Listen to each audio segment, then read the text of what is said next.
Welcome to the broadcast. This is a source of information on all things related to commercial appliances. Welcome all of you that are new to commercial and those of you well-versed in this industry of ours. Your host is Mike Reed, a technician who has been in the industry for 32 years, with his beginnings working in his family's appliance business based out of the western suburbs of Chicago. Get ready for a truly interactive broadcast.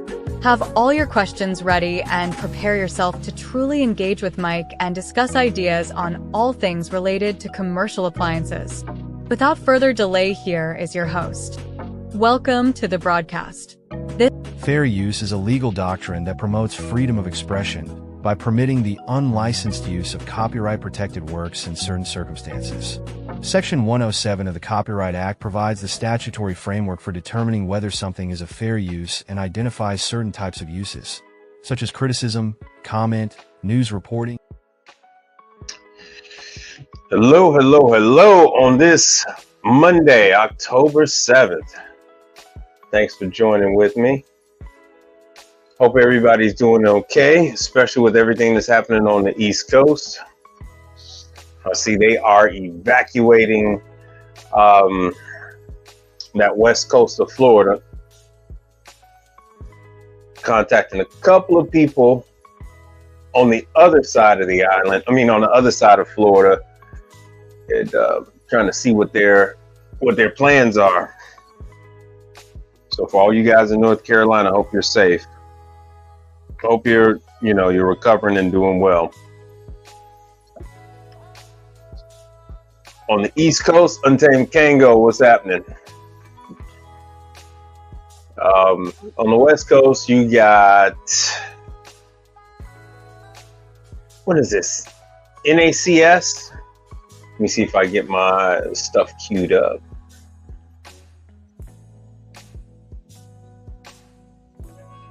I'll share that.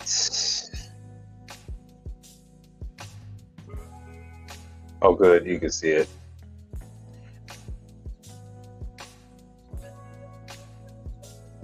All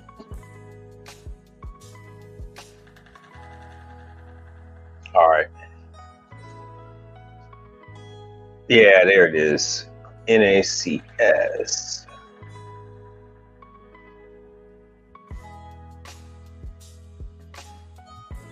So this is currently what's going on in Vegas.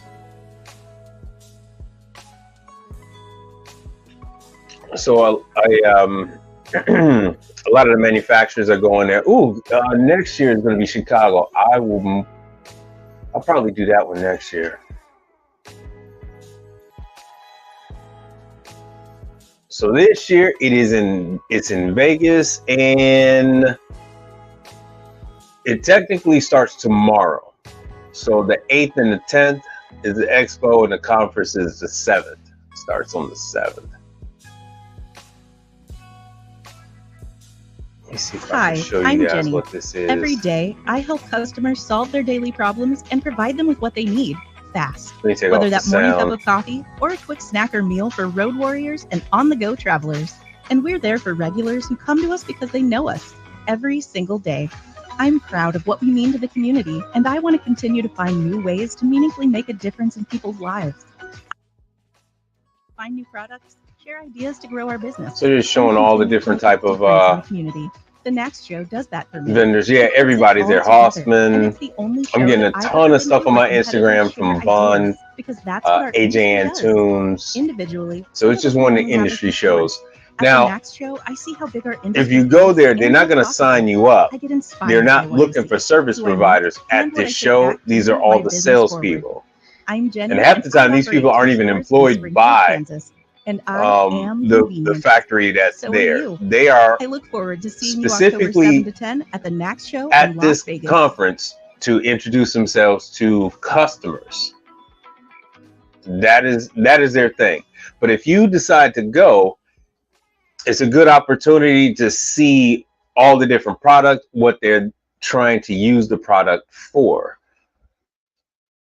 So this is what it's about.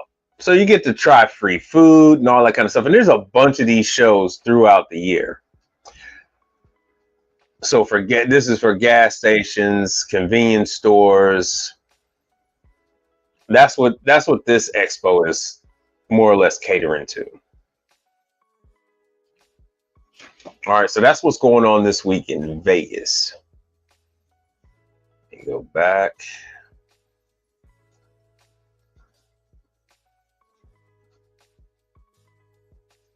Kerry Rothschild, what's happening?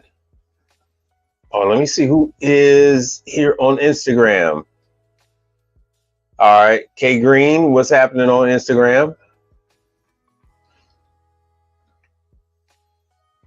I've talked to my rep at Baker, and it is currently taking about 2 to 2.5 months for you to get paid on a Manitowoc warranty claim. Just so you know, that's currently where they are right now. Let me see here. Let me see if my other pictures have synced up.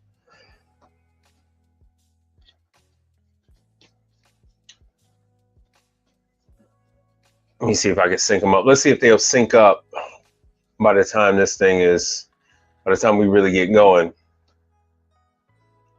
Let's see what they got on Baker.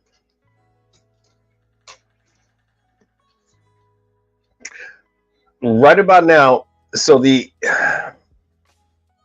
we're in a little bit of a lull period, and just for everything commercially, I've talked to about 3 different distributors in the last 5 business days, and everybody is talking about how can they make things a little more affordable, or how can they properly incentivize me to make some sales.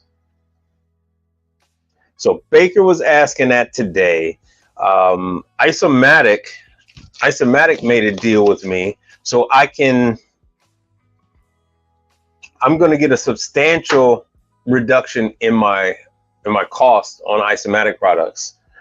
If I make a goal of $26,000 in sales, then I hit another level where they're going to not only are they going to give me a kickback, but then I'm also gonna get a substantial rate reduction on Isomatic products that I buy. All right, let me see here. Let me go to events and let's see what they got with events.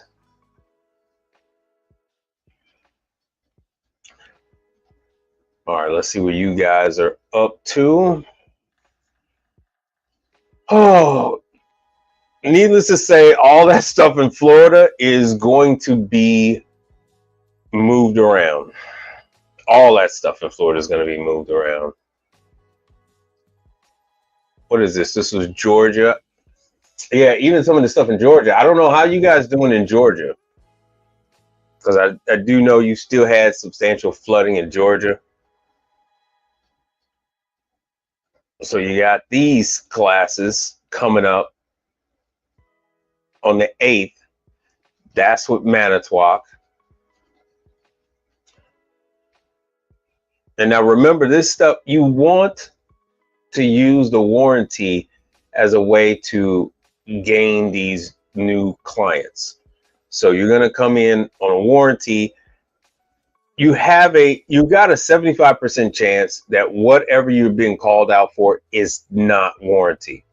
I went to a client today to give them an invoice because the call I went on was not a warranty call. Okay, so here we go. Let me add this one.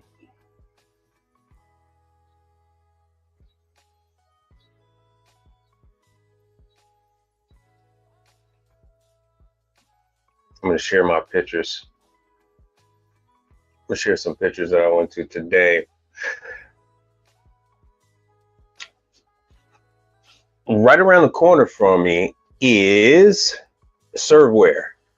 So I got a chance to actually see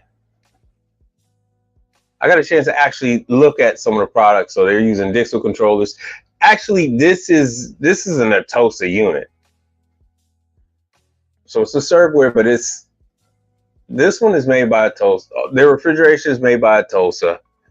And then another company I'm familiar with is making the ranges.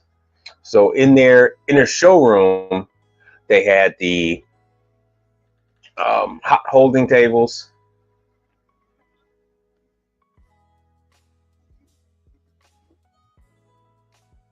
That should be 220 volt. So they had that hot holding, and these are actually decent pieces of equipment.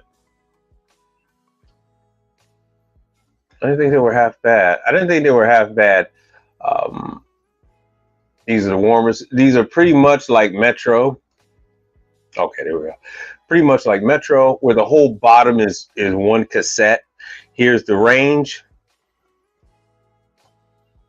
Oh, that was all points. And there's the range. And then I was working on some other stuff today. This is an all-time favorite. Don't forget, you're still going to have stuff like this. You're still going to have these ice machines. Look at the date. That is, let me see if you can see. Yeah. Look at the date, October 7th at 10:39. This is why I say ice machine cleaning never ends. This is always an ease. So I got to go back over to this place tomorrow, break down this ice machine, do this cleaning, get rid of all the slime. I was working on the pizza oven. They have a Turbo Chef. They got a Turbo Chef HH18 or HH20. Yeah, 2020. They have the 2020.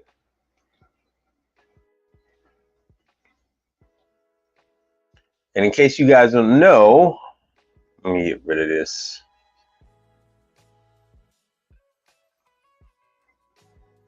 In case you don't know, that Turbo Chef actually makes a number of ovens.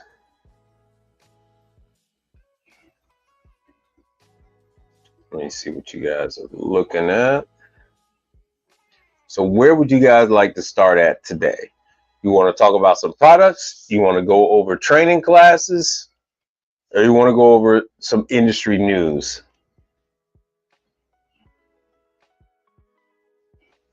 Aaron, what's happening? Aaron on IG. So you got a couple of options on what you want to do with that. Let me do another.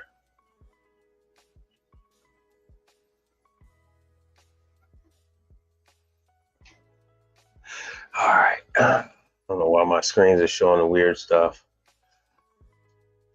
All right, so this is Manitowoc. Nothing has changed with Scotsman. Let's see what Hoshizaki's got.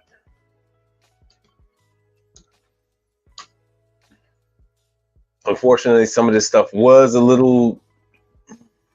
still a little hard to get to. I don't know why they make it this way. Hoshizaki America, you go to support, you go to training. Once you're there, they've got this calendar all set up for you.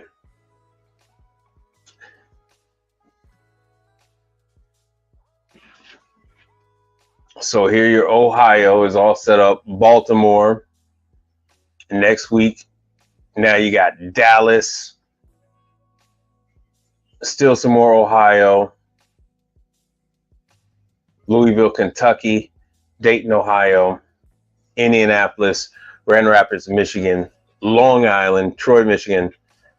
So that's what we're looking at this month for Hoshizaki.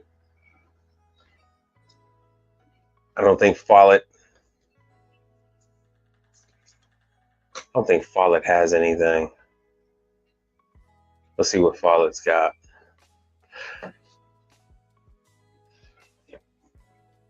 I had someone interested in working on medical equipment. And if you're interested in working on medical equipment, Follett is definitely one of those brands. Let me see, under technical training. So Follett, here's your technical training. You're pretty much going to want on-demand training.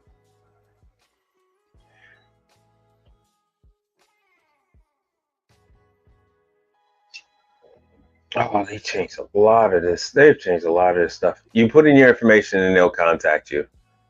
Let me see what they got with live. They don't have anything with live. Oh, yes, they do. Nice. So they're going over to Symphony Plus. Now they have Follett has refrigerators and they have ice machines. September's already passed. October. What the hell happened to October?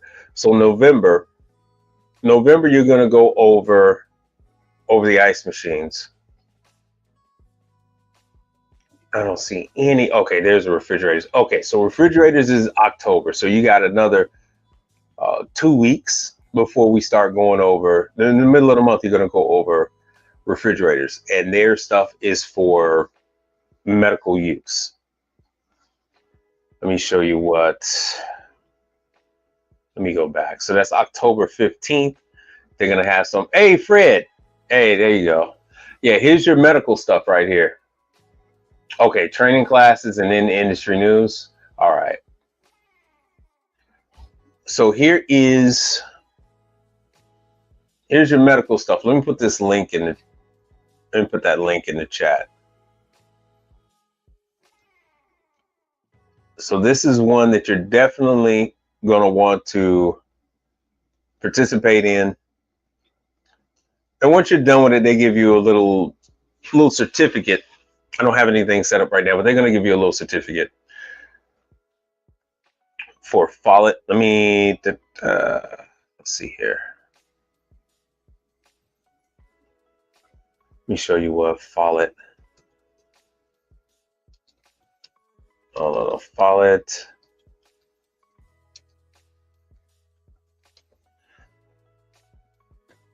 So they have everything from these under-counter units.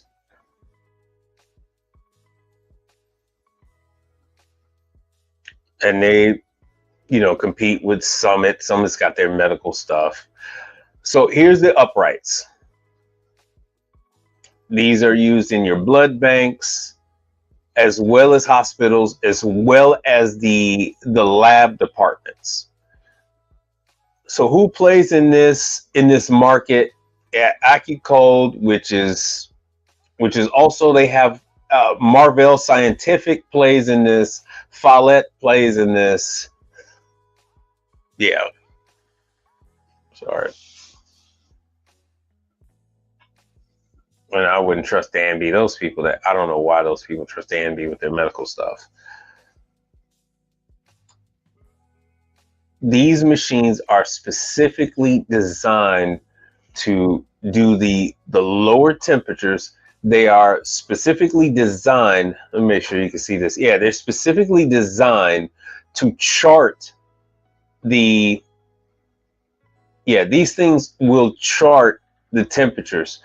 If the facility loses track of the temperature chart, they have to dispose of all the samples. They have to dispose of all the medicine. So these things are designed specifically to back up that information. They also have additional backup power and all that kind of stuff. No longer do they used to have a circular chart where it would scribe in a circular pattern what the temperature range was. So now that's all gone, and now it's all digital. They even have it tied in with the hospital's computer system. And Follett is going to go over all of this. They will go over all of this with you. Oh, let me see here. Oh, yeah, you guys couldn't see that. Yeah, you guys couldn't see that. Sorry about that. So let me go back to Follett. Hell, if I can even find it, I'm gonna have to retype it. Or let me show you Marvell Scientific.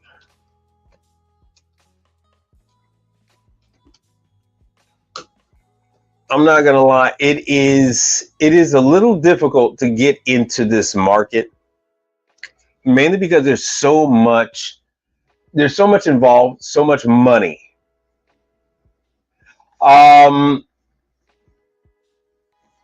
Untamed Kango, all right, here is how the because these are medical fridges. It is a cascading cold air that comes from the cavity at the top. No product touches the back wall. As you can see, the back wall from this picture, it might be hard to see, but it's a double layered wall, and so air goes through the back wall and then comes out towards the product. They have other models where the cold air actually goes underneath each individual shelf. So I don't know if you can see that the blower all up at the top. These are medical fridges. So oh damn, I couldn't show it. It didn't take. So yeah, these are medical fridges. So this one is specifically for the pharmacy. They have one specifically for blood bank. So it's just not my thing. Not my thing. CarePoint, Thermo Fisher, Majali. I don't know why these people get involved with this. Yeah, they all want to make a freaking lab machine. Insane. Just because of the money. They don't have a product that's good enough, but just for the money. So as you can see, these are the blood bank fridges. Double door blood bank. It is this is the one where the plasma freezer. Yeah, so this one you actually have room on each individual shelf. The shelves are designed in such a way where they are carrying carrying air underneath each shelf.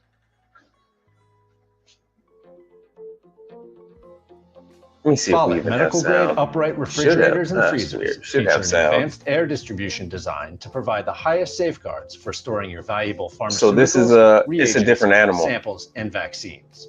Our exclusive plenums deliver cold air to each storage level. But it's just ensuring know that if you get a call, even with heavily loaded it's an emergency when you get a call. This design increases true storage by eliminating hanging evaporators and optimizes airflow. When you get a call, you can't do anything else. They want you to specifically get the unit up already. So if there's something wrong, 9 times out of 10, I've only had one unit that I got called out on that they didn't throw everything away, and that's because they called me before, right when everything was frosting up. It was a European fridge that they were using, and it held the temperature because you had to manually defrost the unit. And so they were upset about how the unit was frosting up. And of course it's all them. It's all the customer. It's all environmental issues. So this is what they're competing in. It is, like I said, it's a whole nother animal. I particularly do not like to get involved in this if it's just me. And the reason why I say that is because it's all hands on deck when you're dealing with these blood banks. So you can't really leave this and go do something else or say, okay, I'm gonna go ahead and we'll come back on Wednesday. No, everything is you're gonna want to get this stuff. Oh, you guys can't see me anyway. Everything is you're gonna want to get this stuff overnighted. Everything is overnighted if you don't already have the parts for this kind of stuff. There's plenty of other things for you to do that you could make money with. Trust me. Plenty of other things. Oh yeah, let me show you the Marvell. So every now and then, Marvell used to call me on some of their units. And they would be anywhere from dental facilities, doctors, just a regular doctor's office, and all they did was Marvell just outfits regular units. These are their regular units, and they make them not just ADA compliant, but they make them medical compliant. So the way they open, the way they seal, that they can all be locked, and that they don't defrost like a regular unit. So if you worked on a Marvell on the residential side, you go work on one of these in the medical, on the medical side. You just have to let Marvell know that you're willing to do it.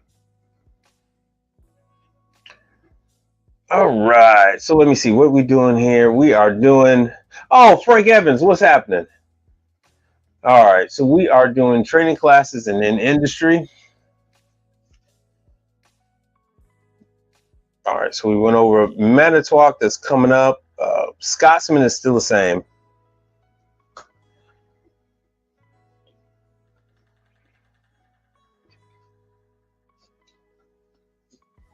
Let's see here.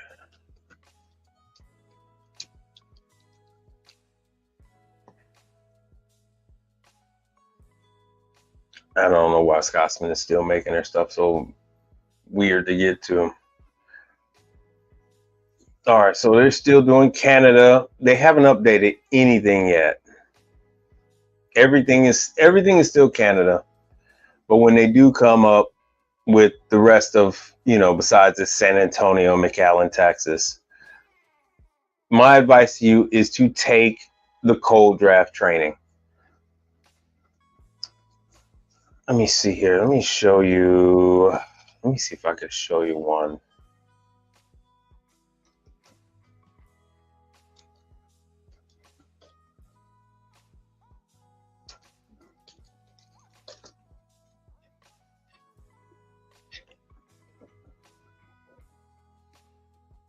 Let's see. So cold draft is going to give you this square cube. Scotsman is pushing the cold draft line heavy. They're pushing it like it's the next best thing since sliced bread and butter. It's insane. It's been real quiet for the last 15 freaking years with cold draft, but here's a library.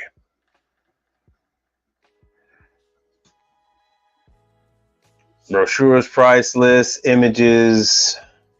What the hell? I'll show you ice type.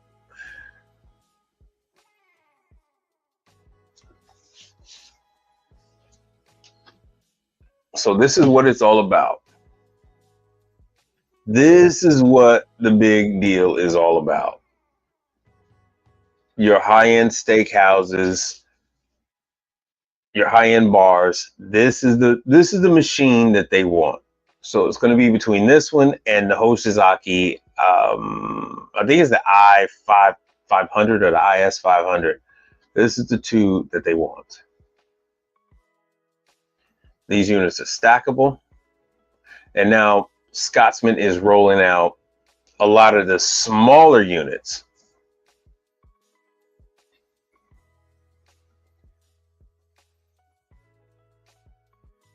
So yeah, now it's showing new ownership. With the Vernon Hills address, that's where Scotsman and all that other stuff is in Chicago.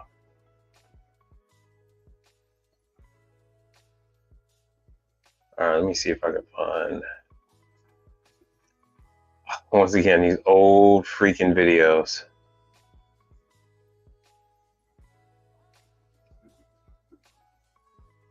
Old videos. These are the much smaller ones that they're rolling out. Manitowoc has some units that compete with this. They brought some units to the United States that are out of Spain. And so to compete with that, this is what Scotsman has done.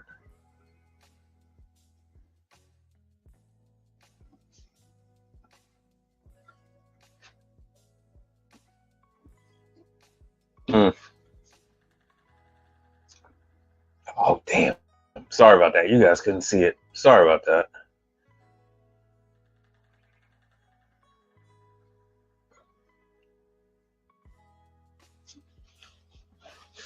Sorry about that. Hold on, let me see what you got. Yeah, Frank, I've been dealing. All right, so Frank is asking, am I dealing with R600 and R290? Yeah, I've been dealing with R600 and R290 for probably about a good 15 years, maybe longer. So, matter of fact, that's how I know Fred.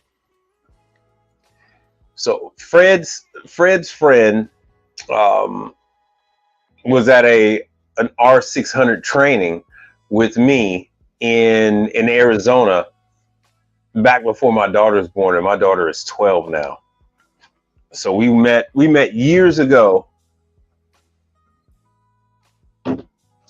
So I was dealing with R600 back then with a German brand of refrigerators, and True was rolling out R290 units in very, very small amounts. So I was dealing with R290 units back then. And in, I want to say about 2015. In 2015, True was rolling out R290 hard, because it's been since 2019 that it was law that manufacturers can only put out R290 units. So you're seeing units that have been out in the field since 2019. They were manufactured after 2019, and you're seeing them now when they're just now starting to break down.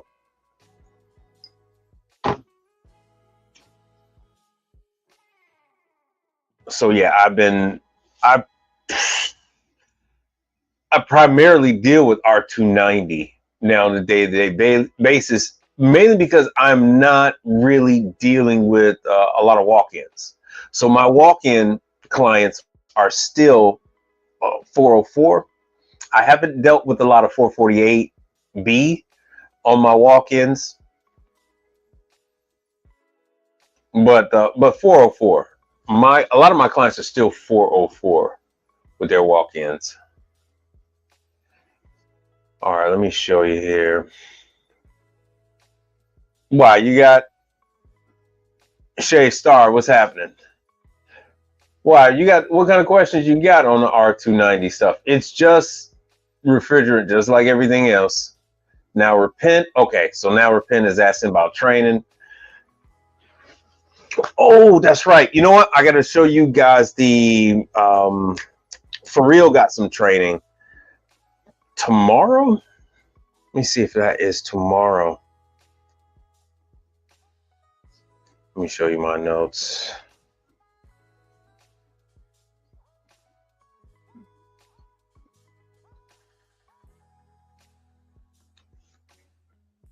This is a little confusing because For Real sent me a message saying that there was training.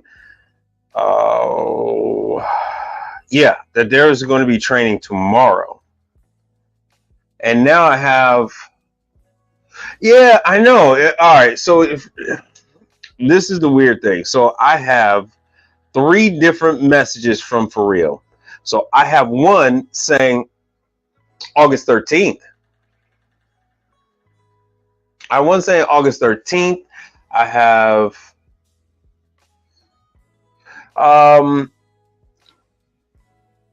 let me see. I've got 13th, I've got 15th. Hold on a second.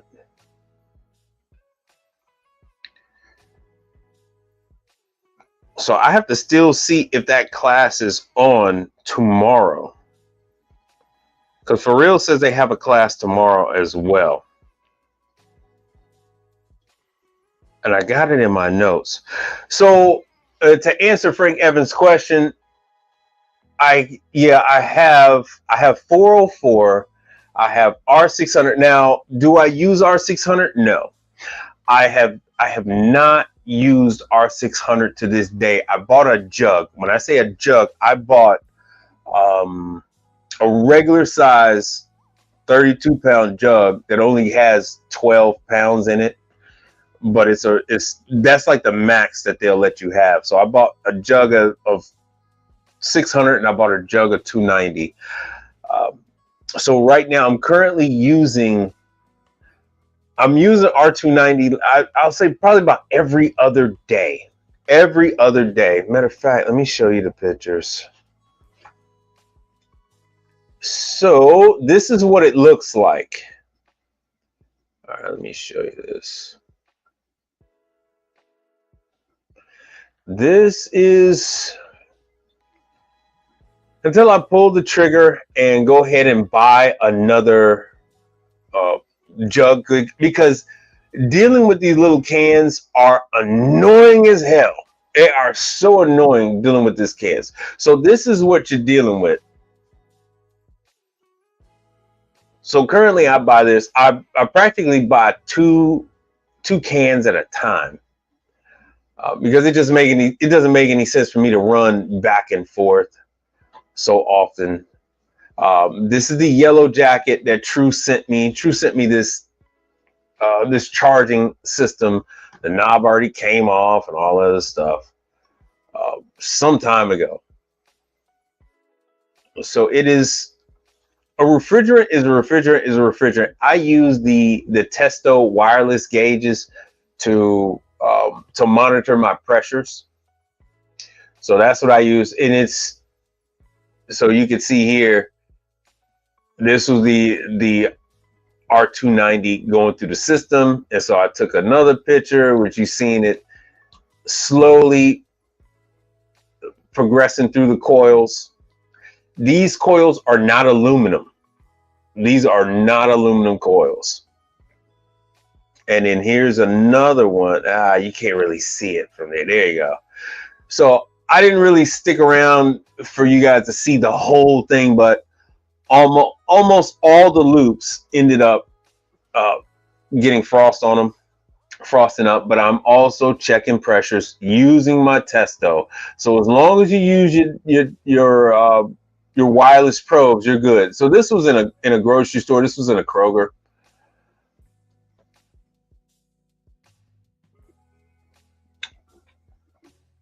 So I carry 410A. Oh, let me show you why. So I carry 410A just for this sucker. Oh, take care of this freaking hat. All right.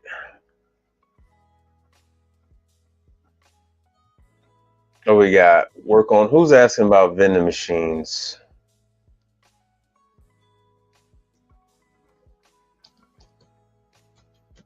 Manitowoc nice machine 410A.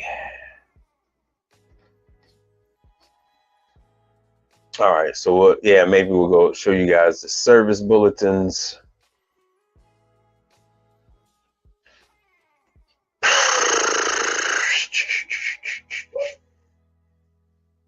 Oh, why is my stuff not showing? Okay, so that's Frank saying that you used to work on vending machines for Walmart and had to use, yeah. So no longer are you gassing and go. Gas and go is done. Gas and go is over with. Oh, and Frank, I have the information on the new Sam's Club contract. Working on those juicers. Come on, man. Let me get a bigger. There we go. So this is a service bulletin for Manitowoc. Let me see if I got a date on here. There's no date. So this is the one showing what pressures they want with the 410A. At least that's what I typed in. Operating pressures and all that good stuff. Let's see if anything. What is this showing? None of this is showing it. In a 24-hour time, I typed in 410A, so that's what this should be. So technically, if you guys haven't been to a class yet, This is what you're supposed to get. You're supposed to weigh the ice that comes out, and then you can calculate if the machine is running properly based on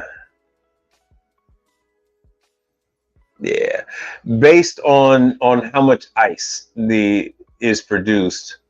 So you would weigh that, you do the calculation, you would find out how much ice that unit makes. Nah, this is all old stuff. This is all old.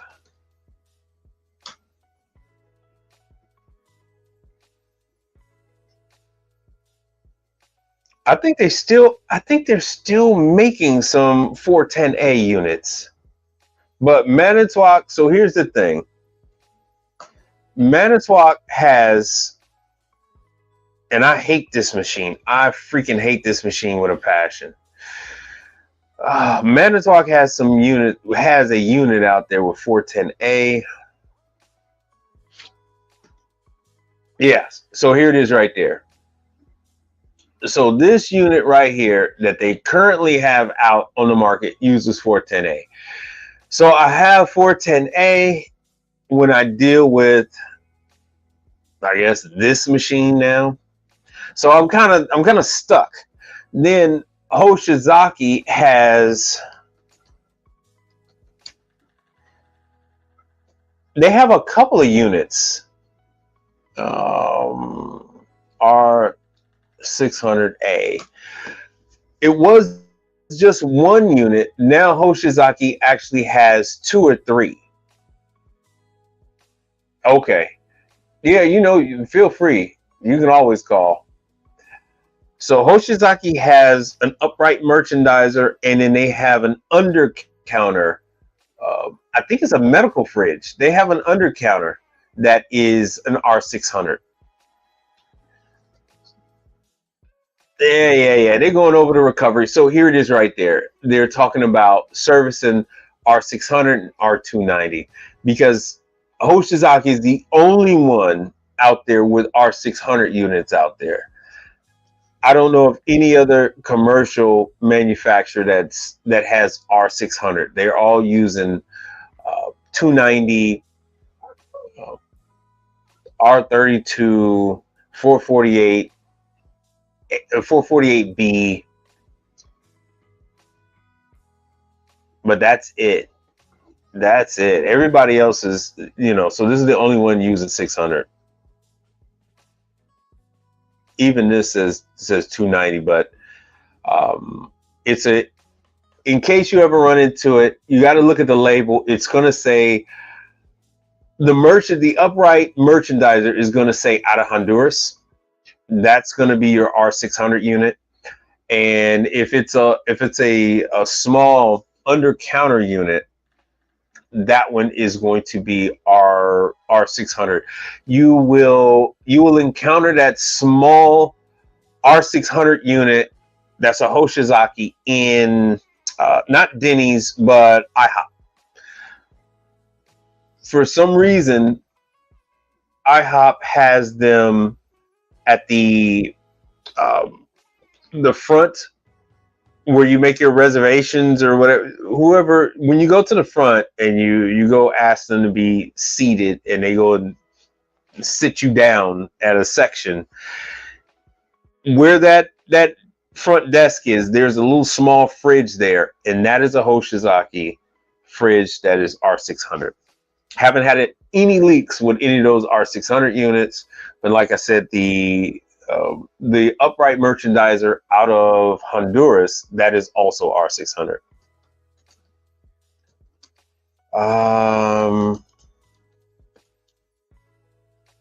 So so here they are.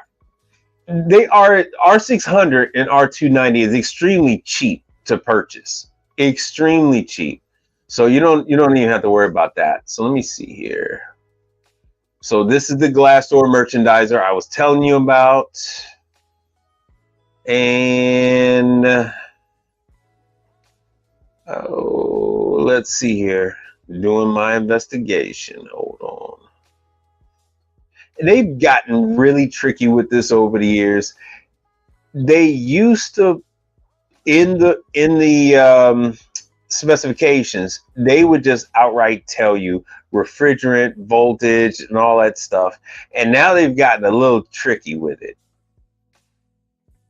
So this says R290, but you got to see the ones from Honduras are going to be R600. Oh, these are Motacs. I want a Hoshizaki. Let me see if I can find one.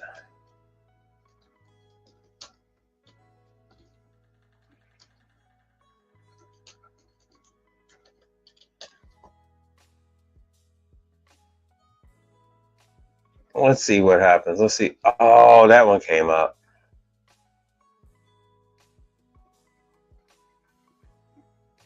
Let's see. They used to have a section where they were talking about that. And this one here says R290. So who knows? I don't know what they did with them.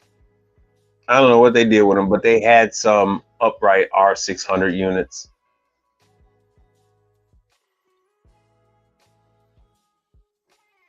Who knows? Maybe they went through that stock that they had, but at one point in time they had them.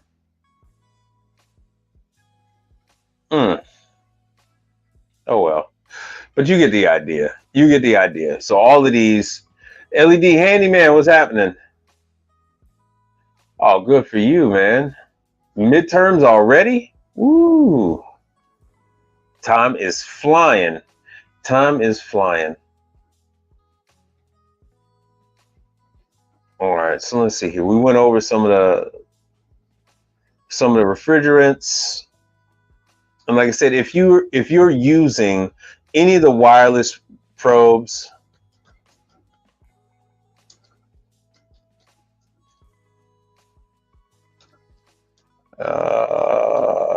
testo.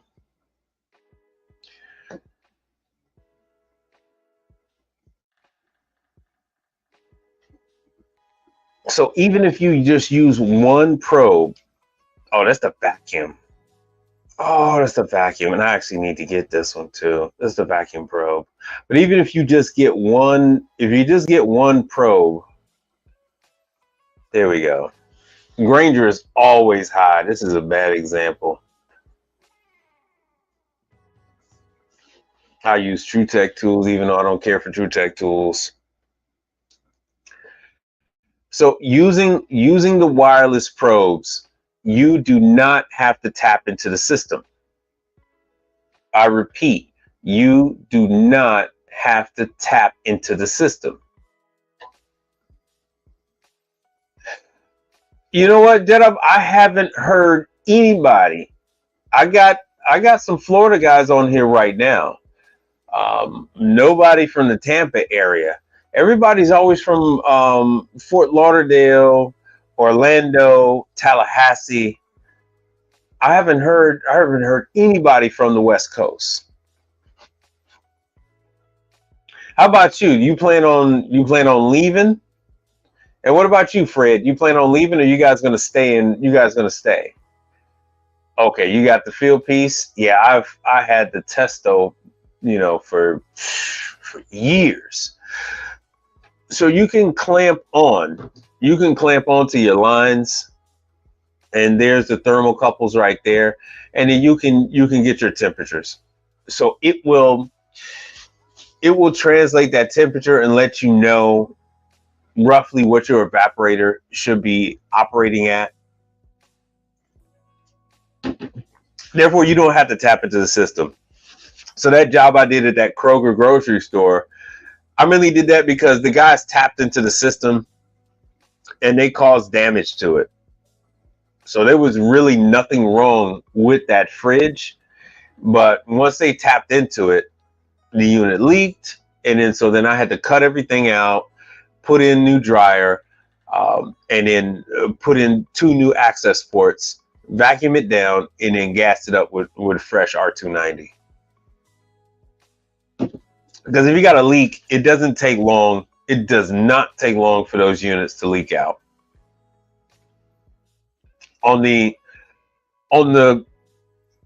If you're lucky, it might hold gas for 3 months. If you're not lucky, it might hold the gas for maybe a week. And then you'll be right back there. Trust me, I experimented with some of my clients. You'll be right back where you started from. You have to fix the leak. And that's not a bad thing. That is a very good thing.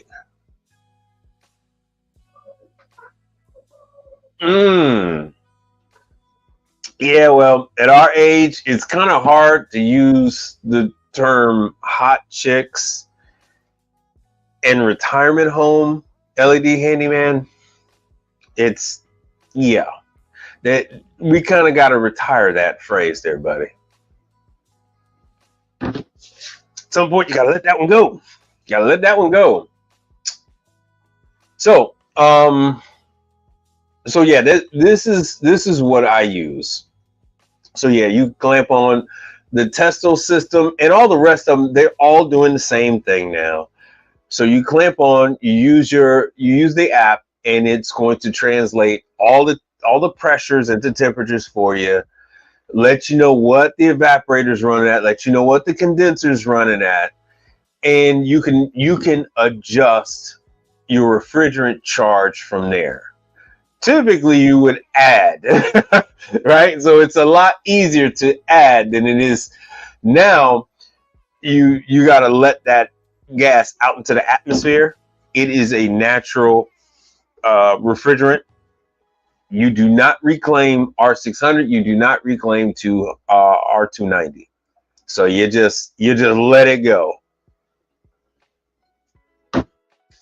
But now, no more of those gas and goes. So now it's all money. It is all money. It is condensers. It is compressors. It is evaporators. I love it. I love it. All the guys that want to just gas and go with a R600, R290, R410, nah, they're not going to last. They're not going to last. Those guys get frustrated and they end up hauling ass. Yeah, thank you. Thank you. Please subscribe to the channel. Hold on, I guess that's my cue. Hold on, that's my cue. Now I can add some of this music. That is my cue. So please like, share, and subscribe. All right, now I'll bring this down. Hold on 1 second. Oh, another thing I wanted to tell you guys about. I haven't found out anything just yet with the Isomatic. I was doing submitting a warranty claim for Starbucks with Isomatic, and they decided to print me out the warranty sheets. Why? I already have them digital, but I'll go over this with you guys again. All right, so the Jedi Bunny, the big issue is showing up to a 5-year-old R290 fridge that has 2K new, buy a new one. Oh, that costs $2,000 new. Why would they? Are you saying that they should buy a new one, or you should tell them to buy a new one? So if a unit, so when a unit is 5 years old, for a lot of corporate clients, that is like a borderline area, because in there, oh no, I don't tell them to buy a new one. I don't tell them to buy, not on R290. I don't tell them to buy a new one. You're going to tell them to buy a new one on an R290 unit, and you're in Florida. So Florida and Texas, every single unit is going to blow out the evaporator around year 5. Every unit is going to build up that high pressure because of our humidity that we got down here. It just pops the evaporators. Hold on 1 second. It just pops the evaporators.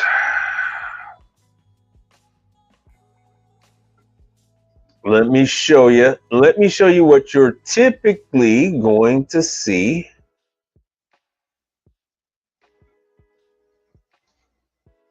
Hold on. It's not gonna take me long. It is like every other photo is a blown out evaporator. So what happens is the pressures build up and they force their way out. They're gonna force their way out. And what you end up with is around year 5, they are going to pop holes in the evaporator. So what you're going to end up with is not so much. All right. So Jedi is saying clogged cap tubes. Funny you should mention that, because you stand the chance of, because this gas is so light, you don't get clogged. Only units where I get clogged cap tubes on is, for whatever reason, it's chest freezers. It's the weirdest thing.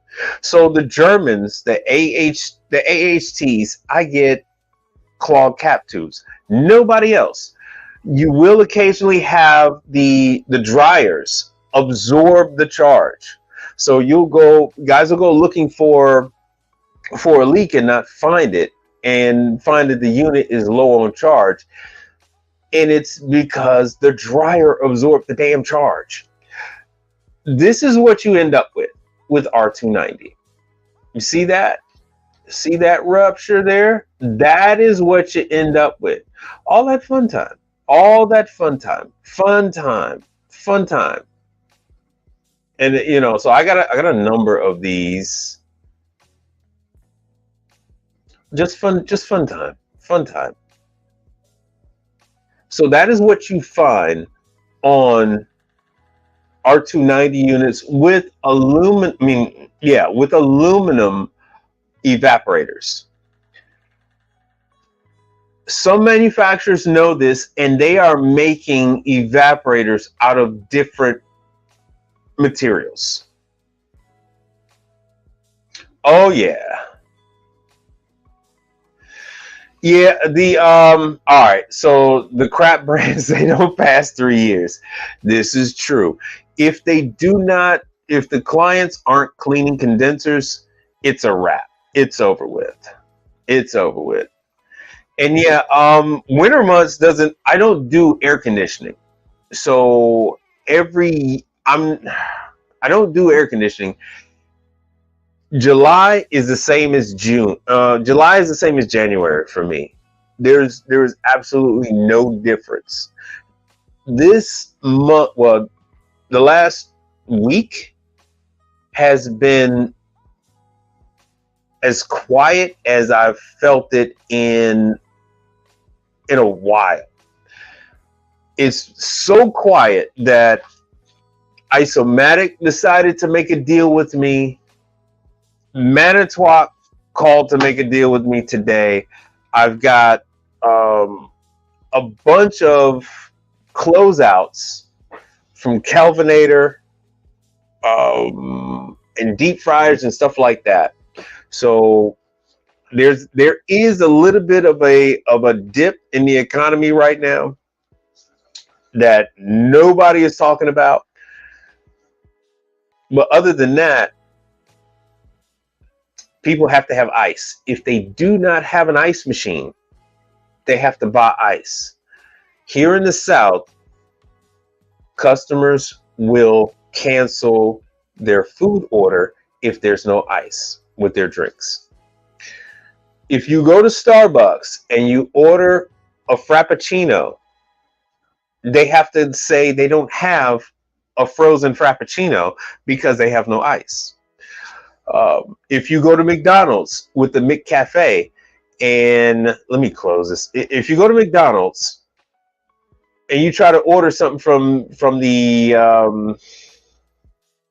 let me show it to you, on that McCafe list, they won't have it because if their ice machine is out, now they can't sell frozen drinks. So that the business I'm in is an all year round business. Oh, let me see here. Let me see. Well, what is it? It's Multiplex. And Multiplex has Multiplex has training, I believe, this week. Let me see if you guys can see it. Let me share this with you. Onera. Okay. Well, I'm glad you guys decided to come alive. That's good. Oh, come on, man. Where is it at?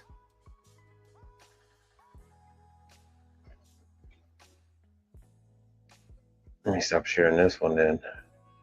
All right, so that's working.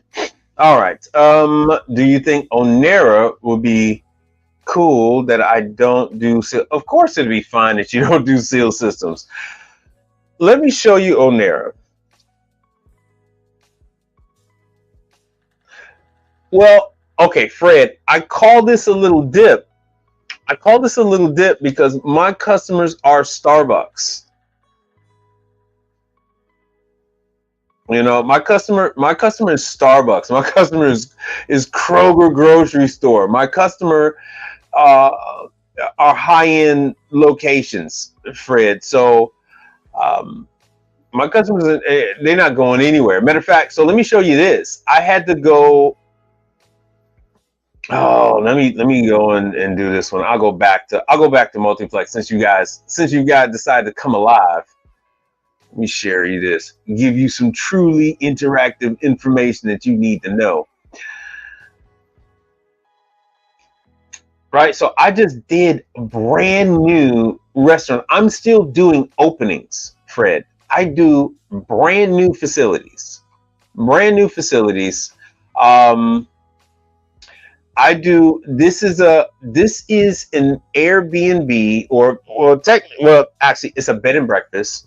This is in a historic area in Galveston, and there's a dishwasher. What do you do if you do not have a dishwasher?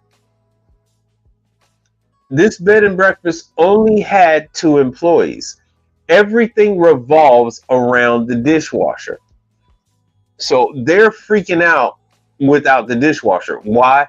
They aren't set up to sit there and wash dishes by hand all freaking day. They can wash them off in the sink real quick and then put them in the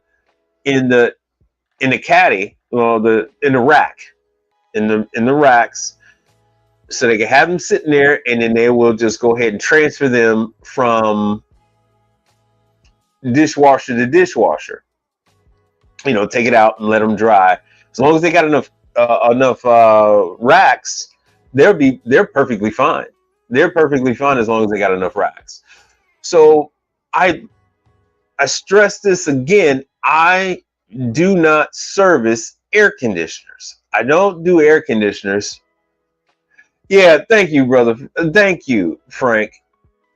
So I don't do air conditioners. I do dishwashers. I do commercial laundry. Now, these are high temp. So Jedi Bunny was asking me, and yeah, this is high temp. Let me go back to it. So you can see right here that this is a 220 volt, 60 hertz, 208, 240 volt. This is a high temp commercial dishwasher, Fagor, which is Onera. See, it says made in Spain. Made in España. That is Onera. Onera is Fagor. Onera is Asper. Onera is a bunch of stuff. And Onera makes for a lot of different people. So here it is. I get,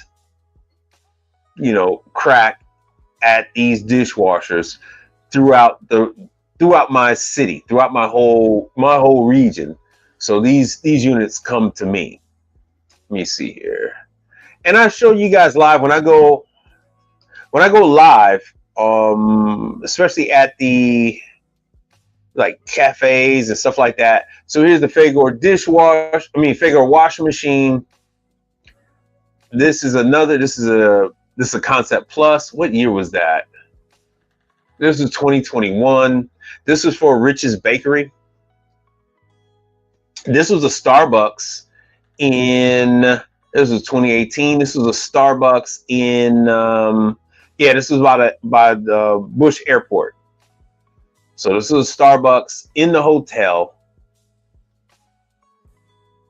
And they had a small 15-incher. So I deal with diversification.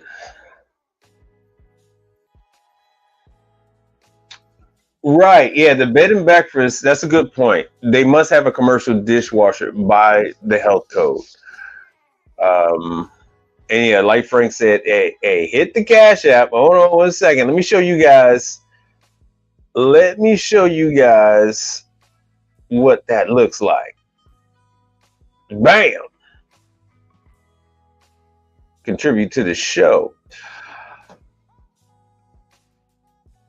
So you have a whole lot of options when it comes to dishwashers.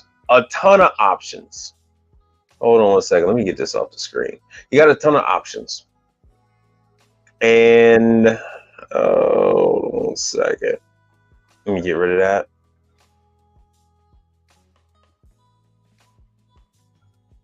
Let me do this multiplex here real quick before I lose track of everything. Multiplex has a class. Let's see here. Training. Multiplex has a class coming up. October. Here we go. October 15th. And this is, what is this going to be? Blend-in cup? Yes. BIC is blend-in cup. I have very poor pictures of this machine in McDonald's, but this is the machine in McDonald's. This is what gives you your McCafe frozen frothy whatever drink. This will give you banana strawberry drink that's frozen from McDonald's. So here we go, October 10th. What are we? Yeah, we're October 7th. So October 10th at noon, you have the Fresh Blender. Now the Fresh Blender is a different one. You're going to see that in.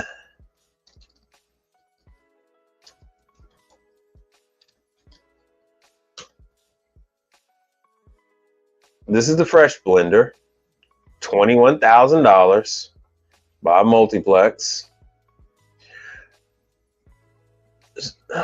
So this one is not only is this one in convenience stores, but they place it in a number of other facilities as well. What the hell? We'll just go to the Fresh Blender site.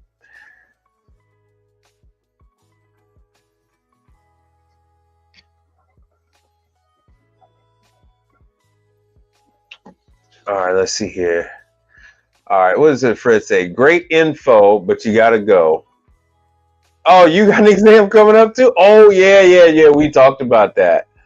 All right, looking to get into commercial appliances. I currently do residential. What do I suggest transition into commercial? Well, I suggest whatever you feel the most comfortable with. So what do you feel comfortable with? Is it laundry? Is it dishwashers? Is it hot side equipment, refrigerators? So what do you feel most comfortable with? And I can show you the commercial counterpart for that, where you get the training for that actual item. So this is essentially, a frozen drink shop in a box.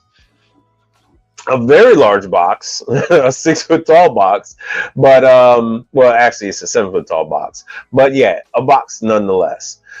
So what these do is, the customer picks everything out on the screen.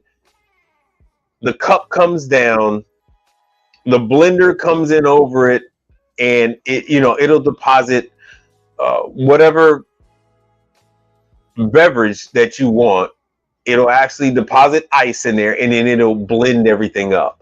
Unlike the for real, where everything is already made in a cup, and then you have a pressure blender that's already blending a mix and whipping it into a milkshake consistency. This is actually, there's an ice machine inside the unit that's depositing ice. So you can actually get soda. I gotta get mine. I'm gonna get a CO2 tank for my unit. Oh, place your order, watch it dispense. Let me see if I can get a video. And then they'll tell you how to get one. So this is like, they're like attacking the whole, they had a whole campaign for soft serve that the customer would, this would be like at a gas station. Excuse me, this would be at a gas station, and the customer would just come up to the gas station, dispense their own soft serve, or get their own frozen drink, or pick something, a milkshake drink out of the for real, and then walk on over to the counter and pay for it. But that has not taken off. It hasn't taken off as a standalone thing at the airport or at universities or anything. And none of this has taken off. I think fresh is going to be the future. And I don't know what's up with the Everybody damn wants sound. fast and fresh. And I think that's one of the reasons why I stopped. So, and took a look at it. Yeah, where is your... We know that consumers... Let me see what name that is. We wanted something that drew the customer to the machine and immediately registered in their brain that, wow. So stick, really yeah, stick to the plan. By you. Our ingredients what do you want to start with first? The customer sees the theater of the dispense, and because I don't want to guide you over towards something. See, so it's a different concept than what the for real does. For real, you're actually picking a frozen cup and putting it. Yeah, I know. You never see anybody use them. I have never seen anybody use them. Not only have I never seen anyone use it, but every time I see one, it's always broken. It's always broken every single time I see them. And I never see just one. I'll see like two side by side, and both will be broken. Both will be down. But gas stations have an extremely hard time keeping their units working. Extremely difficult time. So I can continue to reinvent myself and then message. Oh yeah, guys, don't forget to check out let's see here. Learn a trade.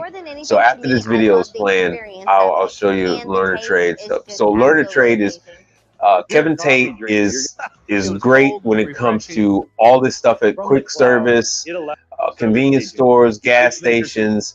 That's his world right there. We provided a so this is what it does. Yeah, and then you can also select what size. And the for real, you cannot. For real is just going to be what you see is what you get. For on average $2.99. So every drink. And it also cleans the blade after each and every drink that it makes. Operator sticks to the program that we provided. In 6 months, I'll pay off my machine. All right, so let me go to the. So if you go into multi-beverage, I'll put that link there. If you go to multi-beverage, you will find all this training for it. Yeah, I know. That's why it's all. I've never got a chance to try one because every single time it's broken. I actually own one of these machines, the blend, not the fresh blender, but the blending cup. And they are awful to deal with. When I tried to call them to get the bibs, the bag that has the drink mixed in it, whether it's going to be iced tea, whether it's going to be frozen coffee, or even if it's going to be soda, they don't answer the damn phone. These people do not answer the phone. Now let me show you what the blending cup is. So here's the next class on blending cup is October 9th. And this is a good one because this is troubleshooting. They're all pretty straightforward. The tech that gives the class, he lives for this kind of stuff. Let me show you one. All right. Blending cup.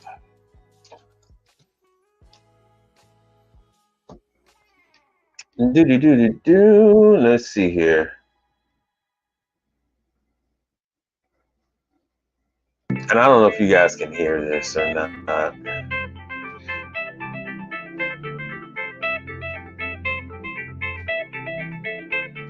So this is the blending cup. These are your gateways to dealing with McDonald's.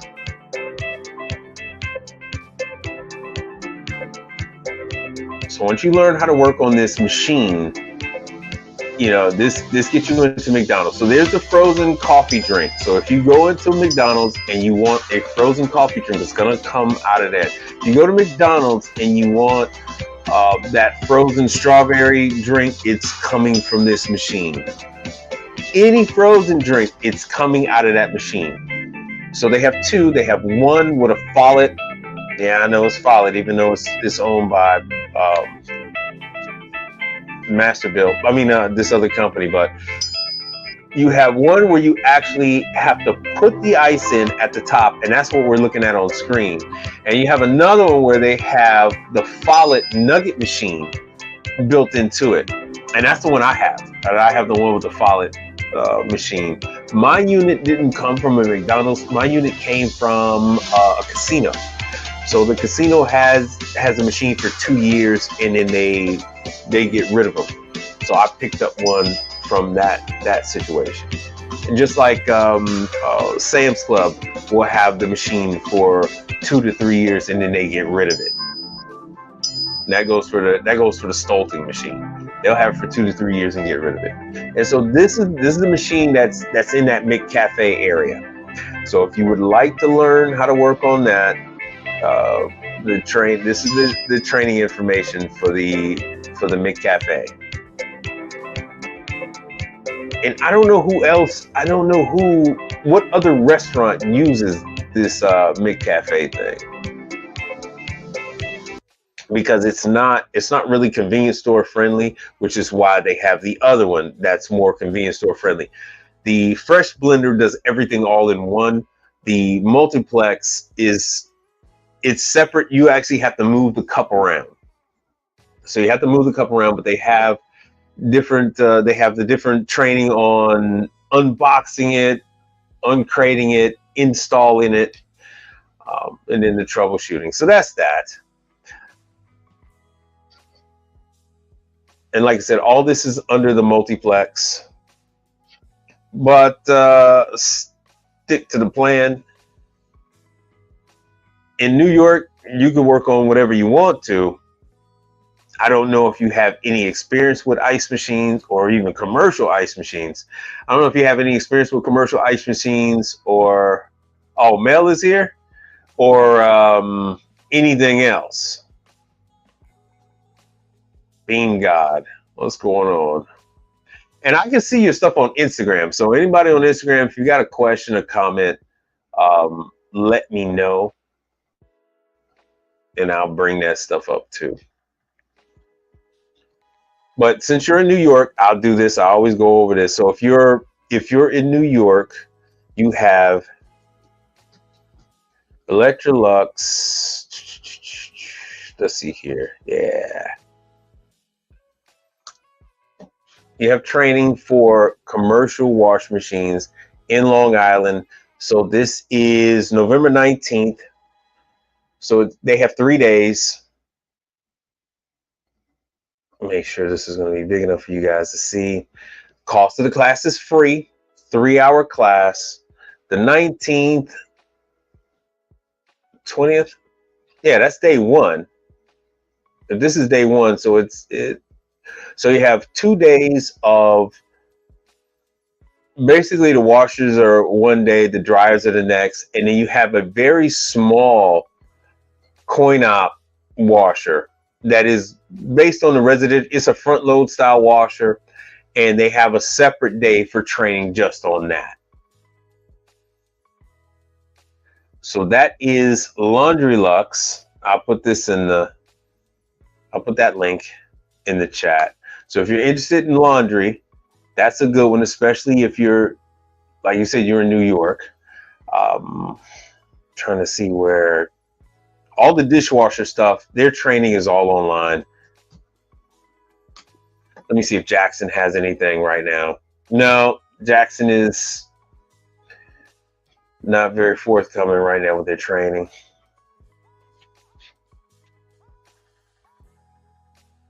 You got ice with Scotsman. All that stuff is coming up on the East Coast. So we will see the schedule shift around due to that. Oh, let's see here. So my advice is to sign up with everybody. LED handyman, what do you mean no? Let me see if I can find anything on the coffee.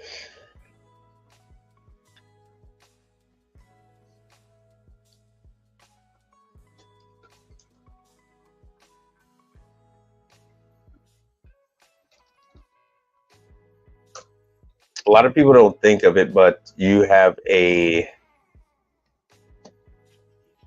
lot of opportunities with commercial coffee, hot water, boilers, all that kind of stuff. So if you go to the Bunn Learning Center, you'll find a ton of manuals and training guides and things like that. Let's skip that damn tour. Hold on, let me go back.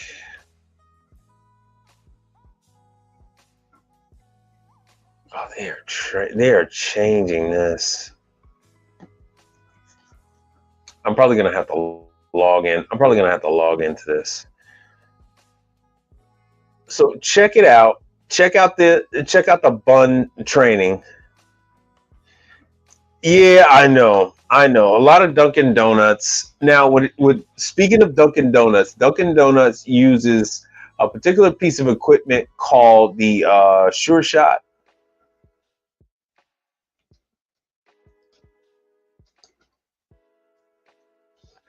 So they use Sure Shot solutions.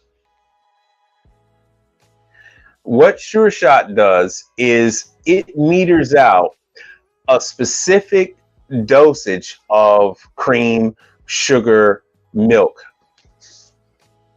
So pre-programmed volumetric doses of whatever ingredient, whether it's in liquid form or powder, you could just select so if somebody says 3 sugars, 2 creams, you just hit the button and it will dose out that order. So this way they don't have waste when it comes to that. So the cream and stuff comes in a large bag. Let me see if I can go to support. Well, let me show you the products, all products. So if you go with Bunn, you learn some of the Bunn products, you learn Sure Shot. You could then go to, oh God, what were we just talking about? You can then go to Dunkin' Donuts, and offer your services. So let these guys know that you exist. This is a pretty popular one. The Salad and Go was using IntelliShot until they ran into some issues and they decided to just pitch it. And that was nationwide. So on this side here is where the display was, and that's where you would take your LED programmer, your infrared programmer, and you would update the software on that thing. But this gave you a liquid, cream or sugar. And they have all the information. There's nothing really much to these. Call them up. Let these people know that you exist. Let them know that you want to work on the products. So, and this is what you're going to see in Dunkin' Donuts. You're going to see this in Tim Hortons. So this is not available in Canada, but they have it in the US. So they just tap the screen. So this is letting the machine know what size cup, then what flavors you want inside the cup, blah, blah, blah. Add a shot of unsweetened flavor. So all this stuff is automatic. They have a lot of problems with these, as you can imagine, especially if it's the powder. It's just like grinders and things of that nature. They run into issues that customers don't, the clients, they don't seal the containers. A lot of these, especially if there's liquid, they are refrigerated and they don't seal them properly. As you can see here, this whole front just hinges. So this thing just opens up and it's refrigerated. So there is a compressor in there. Find technical documents, locates providers. So feel free to give them a call, let them know that you exist. The Sure Shot people. Let them know that you exist. Let them know you would like to work on the product. You're not going to get rich off of warranty. What's going to happen for you is you're going to learn the product on the manufacturer's dime. You're going to learn the product on the manufacturer's dime, and they're going to compensate you for it. But you just want to get the client, you want to learn the product, and you want to get COD clients out of the whole deal. That is the goal. So that's Sure Shot. It's going to get you in, Sure Shot is going to get you in a lot of places. Let me see here.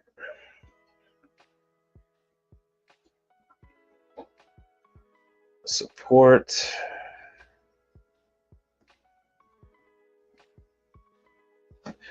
Yeah, because Bun is making you sign up now to be one of their service providers. So all this stuff since COVID, everything has been online. Everything is online for you to learn how to do this kind of stuff. A lot of the in-person training has gone by the wayside. Let me see if I can get this. Let me give you another one.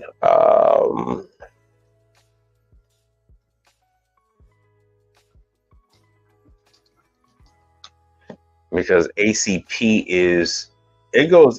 pretty much goes hand in hand with a lot of this stuff.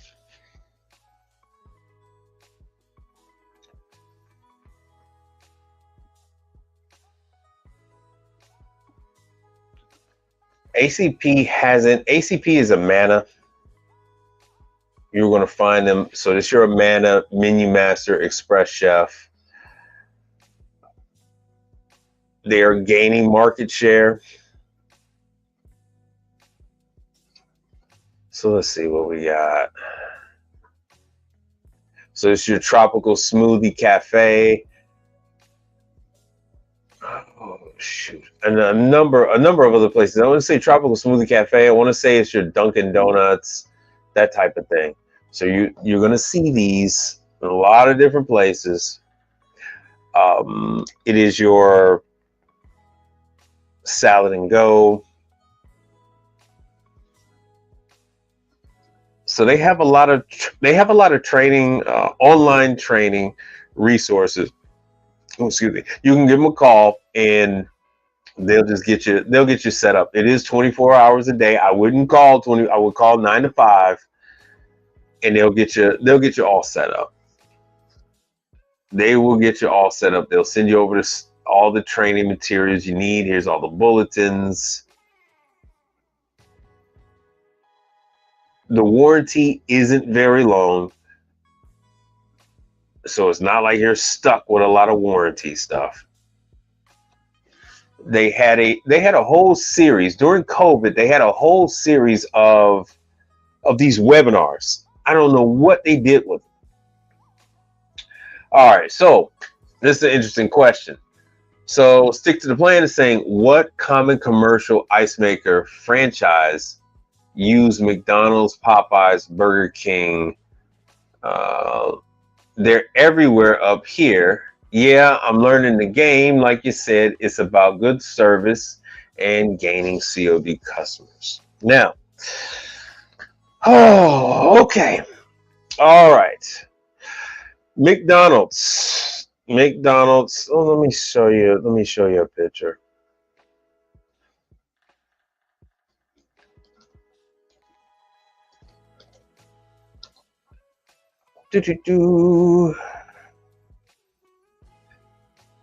Oh, wow.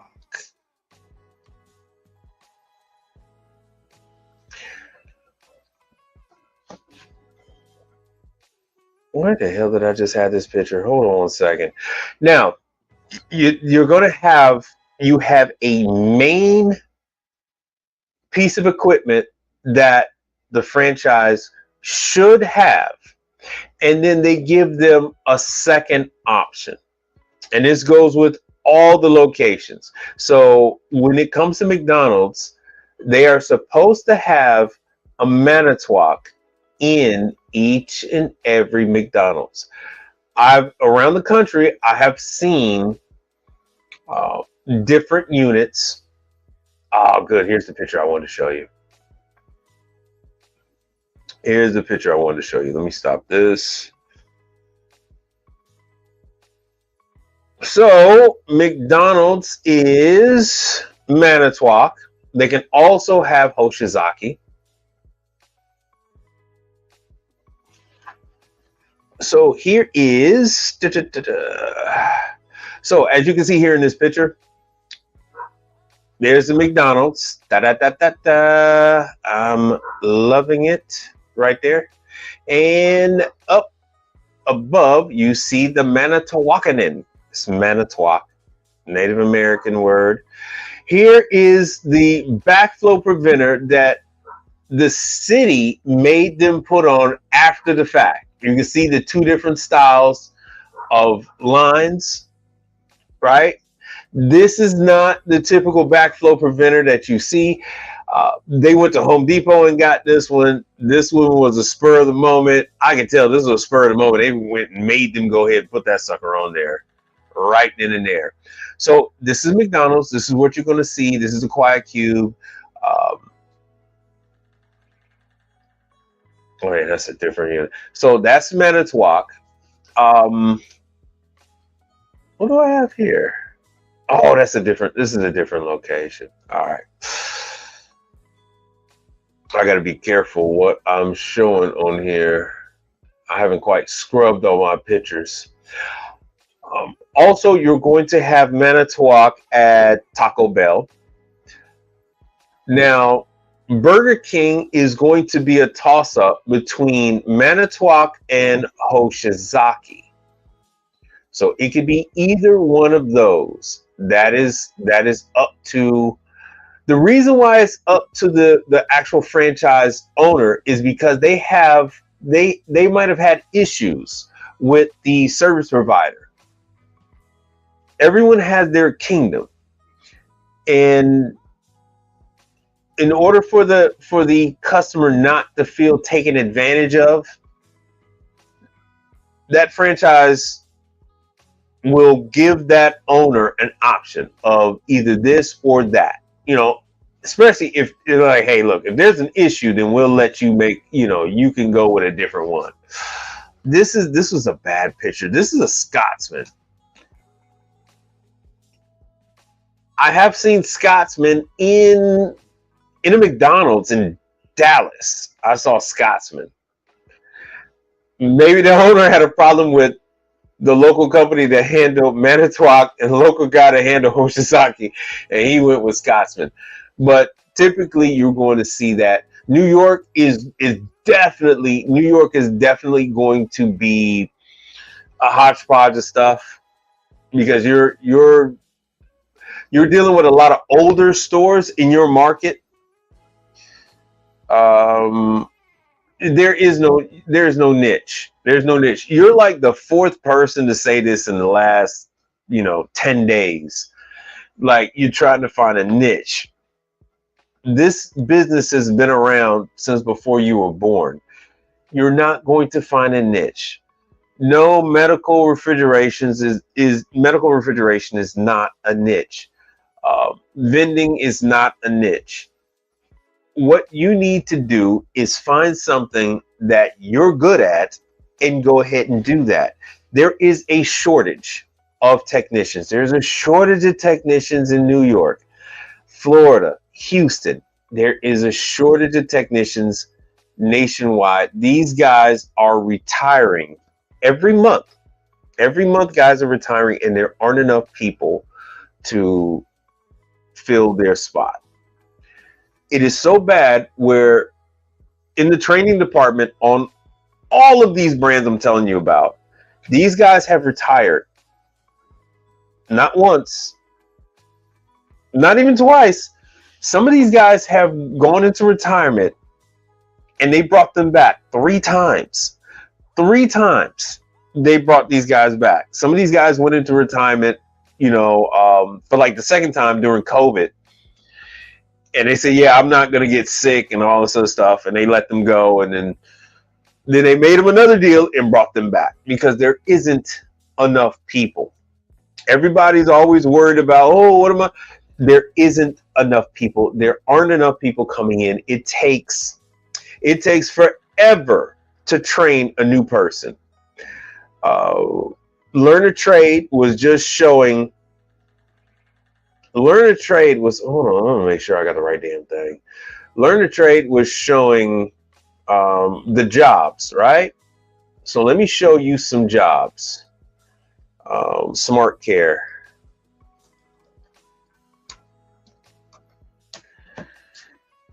Oh, so where the hell is this? Of course, this thing is going to show me Houston. It's going to show me Houston. I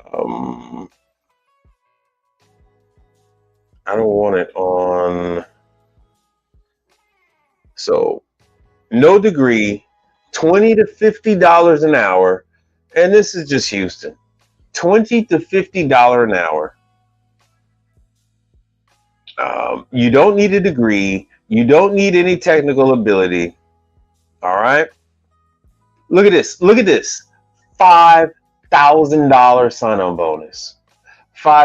Now, does that sound like an oversaturated market? Yeah, the whole industry is a niche. The whole industry is a niche, man. Does that sound like an overpopulated market? One other thing you have to take in consideration, and I was just talking with a person that's just like you. Well, he's not just like you. He's got a number of employees and all that other stuff, but he's in the trade, and he was just voicing his opinion about how he has problems with these techs, and that is something that we are seeing nationwide. Is I'm 48, but the guys that are even 30 something, the guys that are 32, 35, they have absolutely no issue with saying, forget this, I quit, I'll just do Uber, DoorDash, Postmates, Favor, whatever the hell, until I get the next damn job. So the younger guys have absolutely no issue with doing that. No issue whatsoever. So it's a completely different mentality than what the boomers had. It's a completely different mentality than what Gen X has. The younger ones will just leave, and we are currently investing $80,000 to $85,000 in each new technician. I don't care how you slice it. By the time you're done getting a tech up to speed, you're spending $85,000 with, as you can see here, the perks,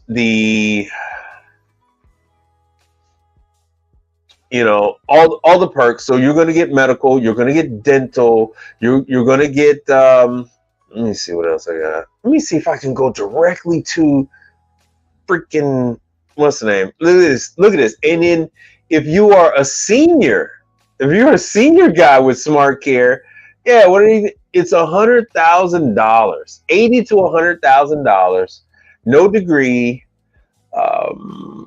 Oh man, I'm trying to see what the hell the sign-on bonus. So I guarantee you there's a sign-on bonus. I guarantee you there's a sign-on bonus. Let me show you Ecolab.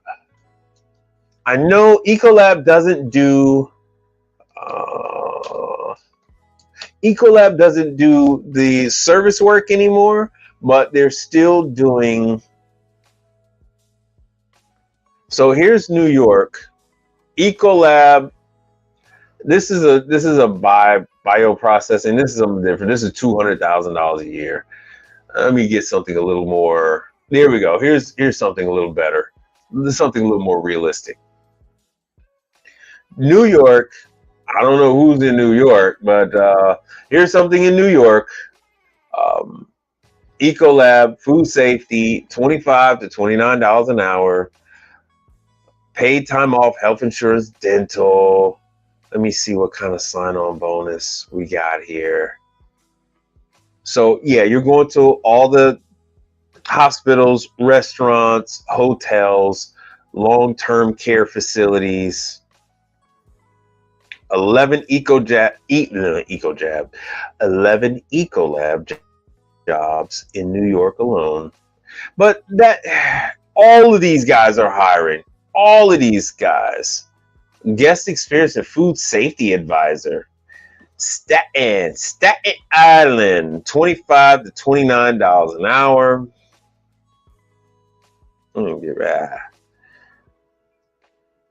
And they're leaving this out, but there's a sign-on bonus here. They're leaving this out. So they're just looking for a high school diploma, even if you got some hospitality issues, blah, blah, blah. And they don't want much. Here's another one that's $25 to $29 an hour. And you can write your own ticket. You can write your own ticket. Let me see here. Whaley Food Service, and careers. Does right there. The damn thing is right there in my face. Right there in my face. See your career and make sure you guys are following along with me. Oh, sure, no problem. Hey, that's what I'm here. That's the whole purpose of me doing this channel. The entire purpose is to help people like you to come on over to decide whether you're going to work for a conglomerate or you want to go out on your own. I'm giving you all your options. If you want to do this, this is how you do it. See, Shreveport, Louisiana, Port Charlotte. I know it's a bad one to choose, but you're in New York, so I'm pretty sure you've got dreams of getting the hell out of New York and going to Florida, because what New Yorker doesn't? At least if you're a sane New Yorker. See, sign-on bonus. Now, they said for experienced technicians, but in order to become an experienced technician, you can go ahead and do that if you go ahead and take these training classes and all that. You show up, say, oh yeah, I got a certificate from Scotsman, I got one from Hoshizaki, blah, blah, blah. Then you would be an experienced technician. Maybe you wouldn't get the $5,000 sign-on bonus. Maybe you'll get a $1,000 sign-on bonus. But you know, it is what it is. Let me see what they're talking about here. So this is Whaley. Come on, man, where the numbers at?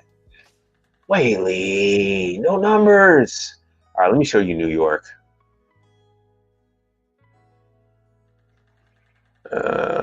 Florida, Kentucky, what the hell? Why is it like this?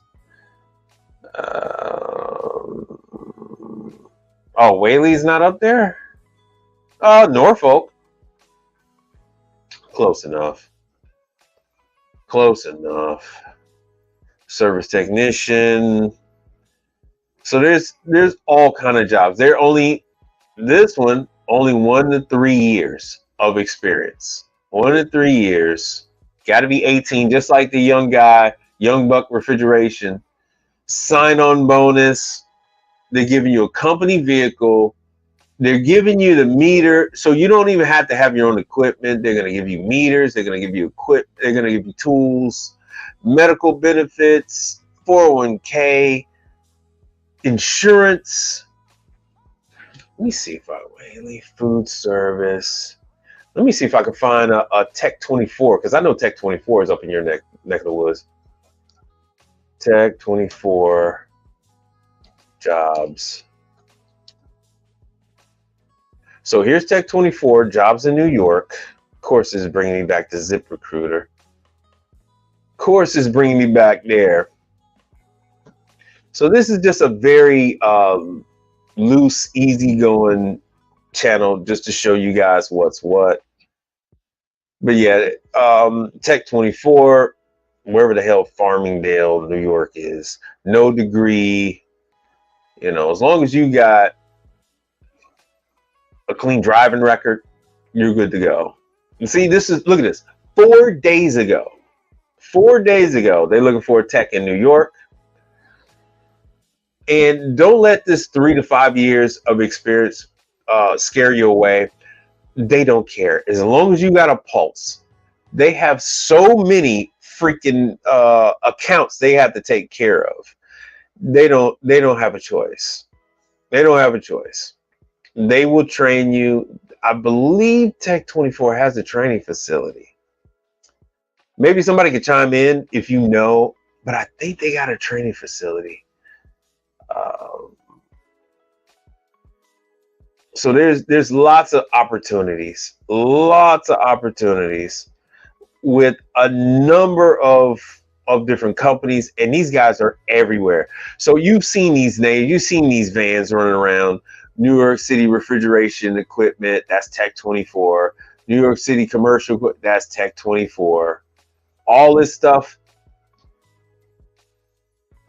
is Tech 24. See, there's the Tech 24 University. So yeah, that's what I thought. I thought they had their own facility. So they got their own place where they will ship you off to, and they will train you. Proprietary curriculum. They got trainers, and then you're going to have in the field support. Now, I don't know if you're going to be like sitting, you know, not sitting, because they're going to have you do some hands-on stuff, but they're going to ship you off and then give you some intense training for like a week, and then put you on some OJT. I don't know. See, here's the calendar. I used to speed oven training. I used to hack into not Tech 24's calendar, but another Cefesa member. I used to go into their calendar, find out when they were having training, and I used to have to call up the factory and say, hey, look, you're having training in my area. Can I get in on this? And then I would tell them who some of my clients were, and then they would eventually break down and let me attend some of the training classes. But yeah, this is what I used to have to do. I used to have to snoop in on their calendar when they would have events. Like I'll show you one in just a minute. See, so they have, this one is all week. Like I said, this is all week. So if you go and get a job with Tech 24, they're going to train you on electrical. See, and this is nothing like the other calendar that the other company had. The other company, okay, good. It's telling me exactly where. But this is only for Tech 24 and all the other companies that Tech 24 owns. This isn't for outsiders. You can only attend this if you are an actual employee. What do we got here? Pretty tired of working for these huge companies and getting a $25 gift card for Christmas to buy a bar of soap and chicken for the family. Yeah, let's not forget about Thanksgiving with the turkey. That whole thing. And for all you guys on Instagram, if you got a question, let me know. I'll go ahead and address it. So just so you guys know, on Instagram, we're also over here on YouTube. This is where I'm able to the system I got, it's only showing me the comments from YouTube, but I'm going back and forth with Instagram to see what you guys have to say. I understand how you may feel about the whole working for somebody and wanting to be free. We talked about that. Just know that you're leaving behind some security. That's all. You catch what you kill. Right? When you leave the security, when you leave the comfort behind, living behind the walls, and you come on this side to the wilderness, you live by your skills. So there is no one to help you. There is no backup. When you're out there, it's just you. It's just you relying on what you do, which is why I'm telling stick to the plan. It's a lot easier when you go with equipment that you like working on. And to go back with what stick to the plan was talking about, McDonald's. So I was telling you about McDonald's. I was telling you about McDonald's, Wendy's, Burger King, Taco Bell, right? So they're using, like I said, they're using Manitowoc, and then the ones that aren't using Manitowoc, they're using Hoshizaki. And like I said, in New York, you're gonna see a mix. You're gonna see Scotsman in the New York area. You're gonna see Scotsman because you're gonna have Scotsman units there that are 20 years old. So now you're talking about units that are from, well, we'll just say 24 years old. You're going to see units there that are from the year 2000. So you'll have a Scotsman there from the year 2000. You'll actually have isomatic units that are there from the year 2000. Your ice machines in New York don't go through as much abuse as they do in Houston. They don't have as much sand in the water and stuff like that, like in the salt air corrosion. Well, you do have some salt air, but it's not quite as bad as what Florida has. So this environment that we're dealing with, it tears these pieces of equipment up pretty bad. In our market, these machines last maybe 7-8 years. In your market, because you have such good water, your units are lasting 20 years. Now, just because they're lasting 20 years, let me show you a picture from today. Yeah, I know it's good benefits. Let me go back to today. Let me take this off the screen. Let me go back to a picture from today. And let me show you what we're dealing with in this market. One second, I'm going to show you my pictures again, because I don't know what time you came on here. So this is a machine that people see me take care of quite often. I cleaned this machine before I did a live from this location. I cleaned this machine live before the summer started, or right when the summer started. And as you can see at the very top, this is October 7th at 10:30. This is what the machine looks like.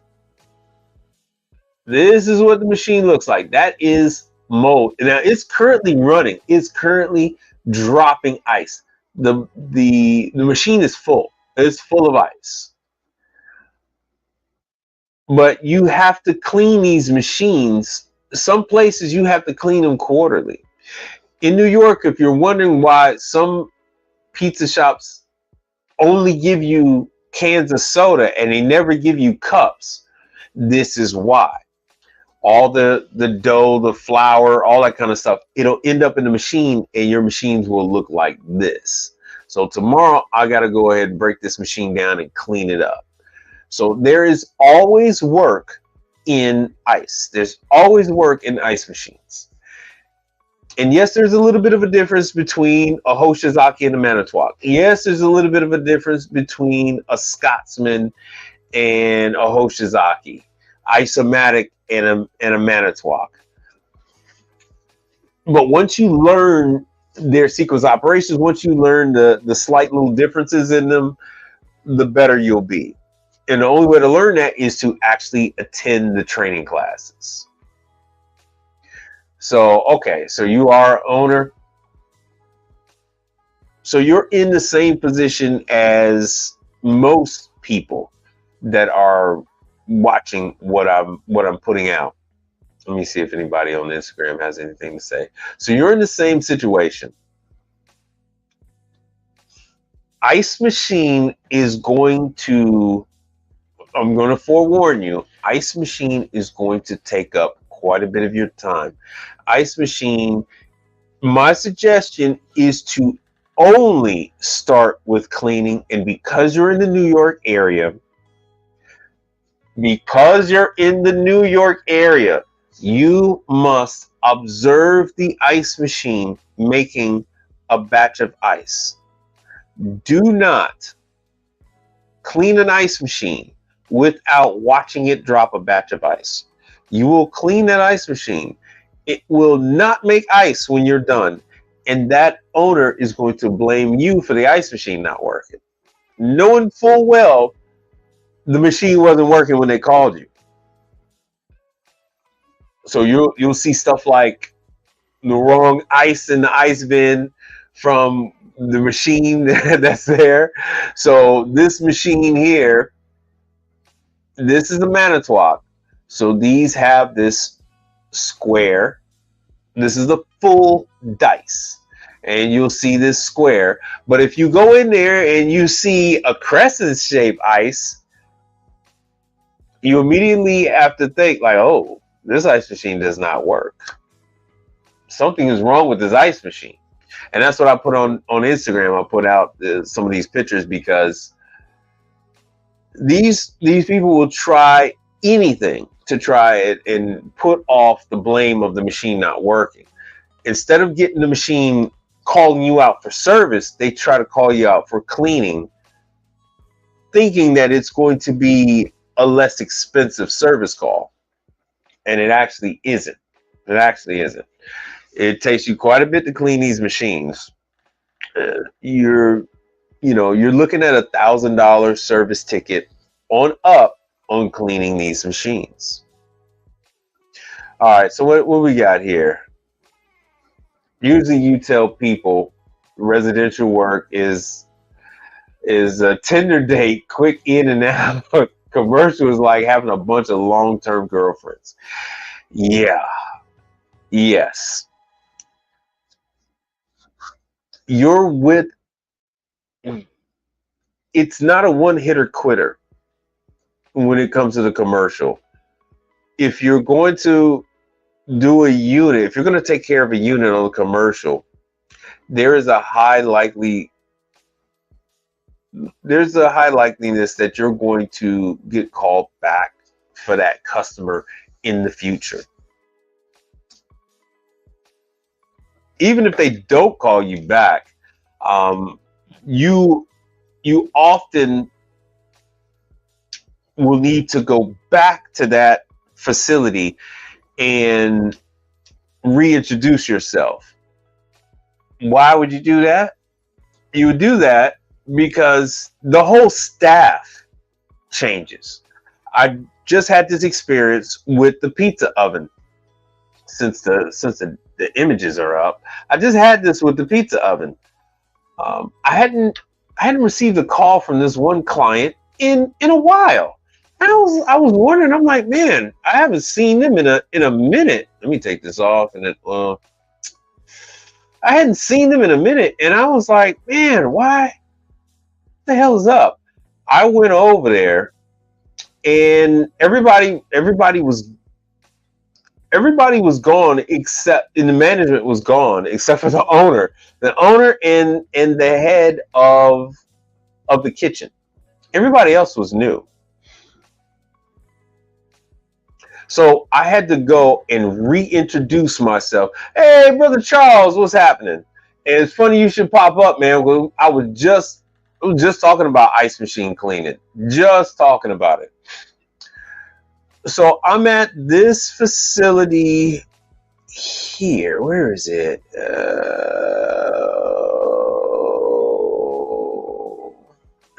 This one right here. So I'm at this place here working on, what the hell was I thinking? Oh, that was that. I was at this facility here working on this, and I did this startup. I did this startup in July of 23. July 20th, 23. I did the startup on this location. That's my handwriting. Everybody was different. So luckily the head chef had my number. He wanted me to do some work for him at his house. I never done it. I don't like doing people's personal stuff at their garage and all that stuff. I hate doing that. This guy had called me, and I came back, and no one there had known, no one else beside him knew anything about me. So the head manager was gone, all his support staff, he took all his staff and went to another facility. So sometimes you have to go back to these places and say, hey, I haven't heard from you guys in a while. Is everything okay? You mind if I take a look at the door gaskets? You mind if I take a look at the burners on the range? See how the pilots are doing on the deep fryers, that kind of stuff. Just reintroducing yourself to the client. That usually is the best thing to do.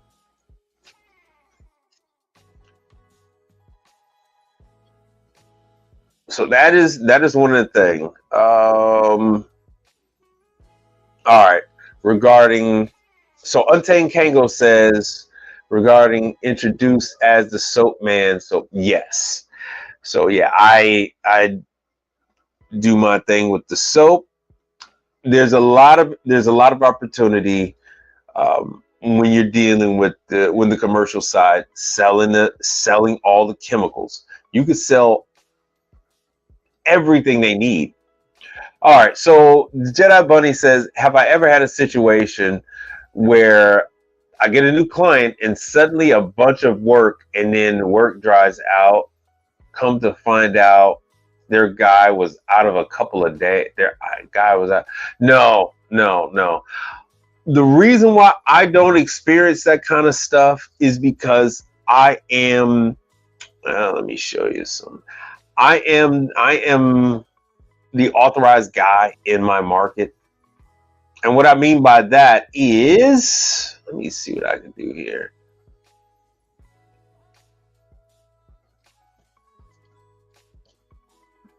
Let me see what I can do here. I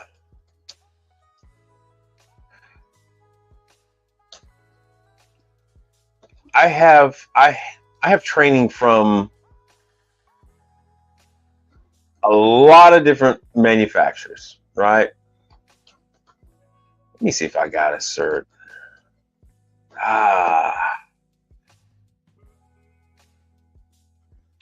So like, this is True, Hoshizaki. These are my certs from different manufacturers that I will go ahead and show different clients. What is this? Oh. So what I do is I have, as you see here, is I have a packet that I give out to clients, whether they are my current client or a potential client. In that packet, I have laid out all of their equipment, not just random equipment, their equipment that I am specifically trained on, and I will give that to them. What does it say? Oh, soap is repetitive. Yeah, soap is repetitive. And then what we mean by that, let me show you here. What we mean by that is,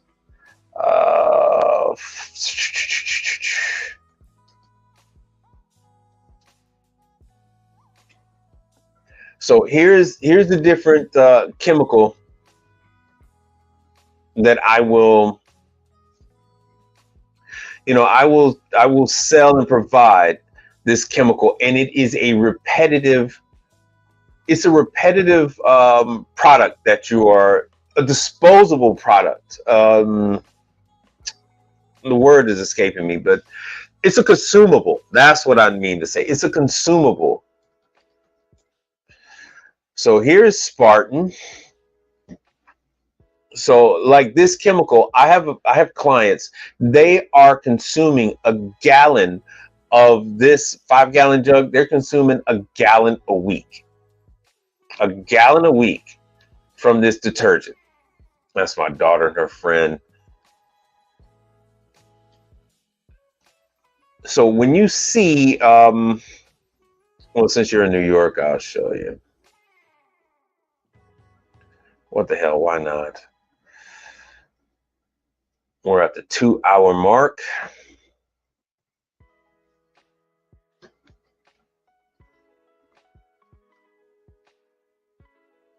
Let me see if we got any contributors to today's show. No, no contributors to the show. All right.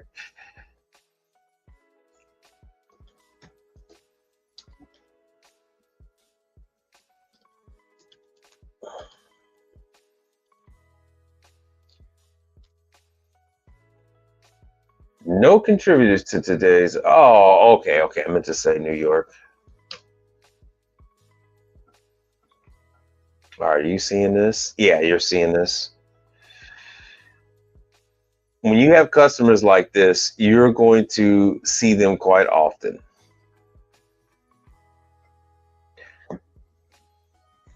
You can sell them chemicals for the dishwasher. You can sell them chemicals for an enzyme that eats up the bacteria in the drain. Oh, I don't like this. I've never had to do the health department. Let's go to C grades. Let's select the borough. Let's see how this works out. Oh, this is taking forever. New York. Oh, there we go. New York. Ah, good. We can come down here. Flushing, Asian, all of these. I picked all of these that had C grades. So this is another thing that you can do, especially when you start out, especially once you get the training under your belt. Ooh. So this is February of this year. Maybe you guys can see this kind of stuff. And this is something that everyone should be doing for their area. You should actually do this for your own clients. You've gone to them and you haven't been back for a while, or like you mentioned before, they have you come out while their guy's on vacation or something like that. I typically don't get that because they're actually referred to me by the factory. So right here, the dishwasher. So the dishwasher gave them issues. You'll need to go out for the dishwasher. Oftentimes the detergent might expire. They might have the wrong detergent. Somebody went out there and bought something from Restaurant Depot and it was the wrong detergent. They have a low temp unit and they have high temp detergent, or they bought they got the wrong kind of sanitizer, all that kind of stuff. A lot of this is food. I'm not saying, okay. So food not held above 140. This right here is saying, so they might have some refrigeration issues here. Always good to go ahead and introduce yourself to these clients. So they got 72 in that one area alone. Coffee roaster with a C grade? What the hell's that all about? Violations. Oh, that wasn't recent. I want to pick out something recent. So using your health department, you could narrow down your search to areas that are closest to you, which is what I suggest. Something that's close to you. Oh, 23. Fine. Live roaches. So this is another thing. If you see a restaurant that has issues that you don't want to deal with, then you could just not go to this one at all. So if you don't want to deal with a place that has roaches, you can avoid this at all, altogether. You can only go to the places that don't, because if they have roaches, it's going to show up on the health department's report. So if there's no mention of roaches, you're good. That's a place you can go to. And thank you, Richard Brown. I appreciate that. Woo! Oh wow, that's nice. And that is a nice contribution to the channel. I do appreciate that, Richard Brown.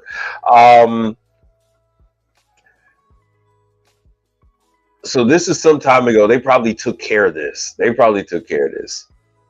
Richard Brown, you want me to check the health department in your area? Because I know this is like a crowd favorite. People don't realize that they can do this kind of thing. Oh, good. Oh, October 3rd. Oh, no violations. Good on them. How the hell did they have a C rating? And they were out in August. So in August, this clearly, looking at all of this, you know that they had a tech come out and take care of all of these issues. So the heating lamps, something was wrong with their warmers. They got that taken care of. The fridges were not right. They got that taken care of because that raw eggs, whatever fridge they had that in, it was above 45 degrees. Food held in temperatures. Yep. So they had a number of issues. So somebody came up off of this one relatively quickly. They had all those problems and they got it taken care of by the time the health department came back. October 3rd, their problems were solved. Done. This is something, there's no need, Brother Charles, there's no need for you to worry about where work is. Not when it is required by law to expose these facilities. And it's not just restaurants, it's retirement homes. It is schools, grammar schools, middle schools, high schools, universities. They are all, if they are serving food, they have to abide by these standards. So they must get this stuff fixed. All right, so it's reoccurring business. Go by, don't call. Yes, do not call. Do not call these freaking people. Oh, that's Brother Charles saying that. Yeah, you don't call. You pop up. You say, hey, how you doing there? I don't use business cards. I use my packet. And I give it to them and say, hey, look, this is all the stuff I'm trained on. Yes, Brother Charles. It is a lot easier for them to turn you away by phone. Not only that, their mind isn't focused on the fridge. Their mind isn't focused on the deep fryer. Their mind isn't focused on, oh yeah, we have 4 ovens and one of the ovens is down. Their mind isn't focused on that when they're on the phone. Hey, is everything okay? Yeah, everything is cool. Everything's fine. Click. When you go over there, especially if you've been there before, then you say, hey, look, you mind if I did some work on the oven. You mind if I take a look at it, see everything's good? Oh, yeah, sure, go ahead. And you go ahead and take a look at that, look at the door gaskets on the fridges. And you can now look at the digital display of all the fridges in the area. Years gone by, they didn't have the display on the front. Some of them had a dial on the front, but now you can clearly see what temperature they're at. You can go to the health department report in your area. You would just go right here to New York and look this stuff up, whatever's in your area. Somebody got this work. Somebody got this business. And I can say it wasn't you, but you need to go on here and see, because these people have a time limit. They have a time limit where they have to get this. They have to get this fixed. They have to get this fixed, or they have to close up shop. Caribbean. Oh God. Oh, on Rockaway. Oh yeah. Oh yeah. See, look at this. Look at this. The health department, January, August, September. Because if you don't get, what was I just saying about the sewer, right? So there's a treatment that you can do. You don't have to have a license to administer this enzyme. Is just like a regular detergent. You put that down the drains. You have a pump that you can install, and it will dose the drains every, if you want to dose it once a day at midnight, you want to dose it twice a day, and you're gonna dose the drains to kill the fruit fly larvae. You're gonna go in there. You're gonna wipe down all the bar equipment, the drains that are on the refrigeration equipment. You're going to treat all those not with a pesticide, but regular cleaning supplies. Almost like bleach tablets that you could put in there. You don't need a license to put in evaporator cleaner, condenser coil cleaner, and those things will kill the larvae of these pests and things like that. And then the sanitizer for the drain lines on these bar backs and stuff like that. See, so they were supposed to get rid of the rodents and insects and stuff like that, and they still did. Let's see what August had. So they had more flies, they had mice. So the food was not protected from contamination, which more than likely that's code for torn door gaskets, missing door gaskets, that type of thing. You kind of got to read between the lines, because they are not spelling everything out. And once again, see, the warming hot holding devices and things like that were not working. They were at 140 degrees. They need to be warmer. But yeah, you might have wanted to avoid that because of the mice and whatnot. To each its own. To each its own. Is there anything else you guys would like to see? Because Brother Richard R. Brown, he bought y'all some more time. And he's contributed to the show before. I do appreciate you. Anything you would like to see or like me to cover, Mr. Brown? Let me see if I got one. I think I have a thank you here for you. Nope, I'm gonna have to make one.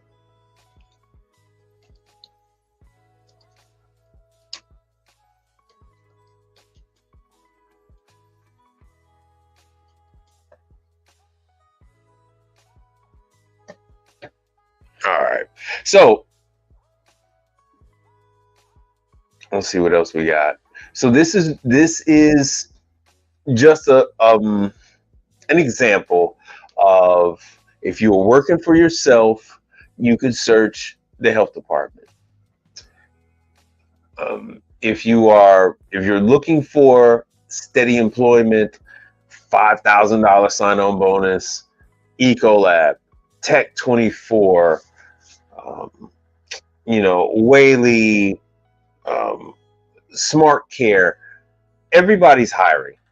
Everybody's offering a sign-on bonus. You have a lot of different opportunities. And trust me, once you go, let me see if I can find a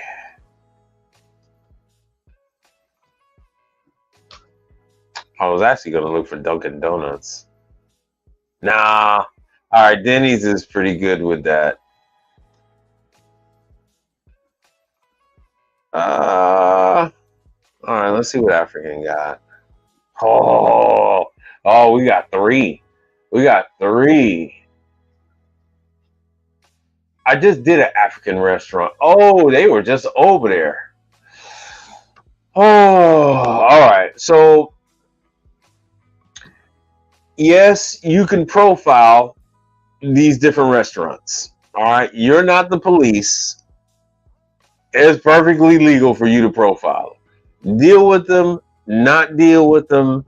You can choose your poison. For me, African restaurant is my poison.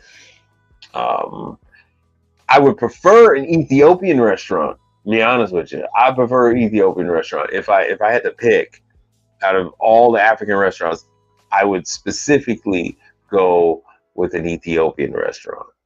That's just my preference. That's the poison pill I would choose to swallow. Let's see here. Live mice, hot holding items, blah, blah, blah. So they got problem with hot side equipment. They got problem. Yep. Let me see if they got problem with any refrigeration. Yeah. So properly calibrated thermostat, thermocouple, not. Yeah. So there's repair right there. So there's repair. And the health department has been on them. They got the issue straightened out in March.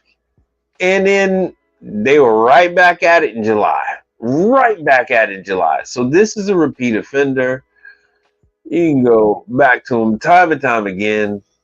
Let's see here. Let's see what the Brazilian restaurants got. I'm curious about that one. There's not much to go wrong at a Brazilian steakhouse. Not much at all. Caribbean is my least favorite. My wife is Jamaican, but Caribbean is my least favorite to service. So Peppa's Jerk. All right, so they were attacked back in September. Woo! All right, once again, there's not much for me. Okay, it is. It is equipment not protected. So this is door gaskets. Door gaskets, that type of stuff, or maybe some stuff had leaks. And it looks like they just recently got them taken care of. But they are a repeat offender. They are a repeat offender. So you can go through this stuff. And this is New York. Like I said, my favorite is Chinese. That's typically my go-to. That's my go-to.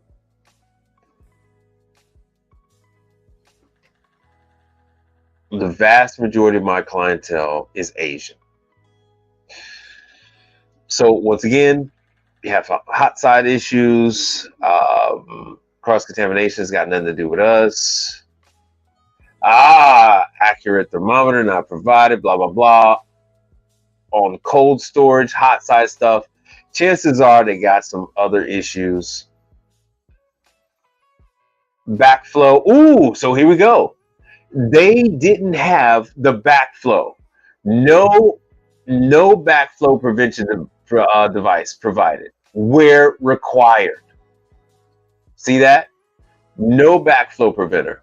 What have I been telling you guys? See, LED handyman, no backflow preventer. That is something that is required. It is a 40 credit hour course. But once you get trained on the backflow preventer, they can only go with people who are trained by the state, who are certified by the state to certify the backflow preventers. Now, you can install a backflow preventer. You just can't certify one once the 1 year time frame is up. And so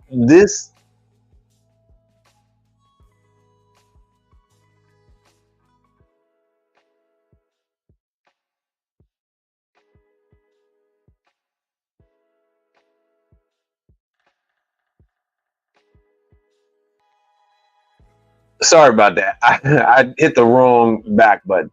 So this health department agent is actively looking at the health department. Actually actively looking for backflow prevention. Let me see what I lost it. I think I lost it. There it is.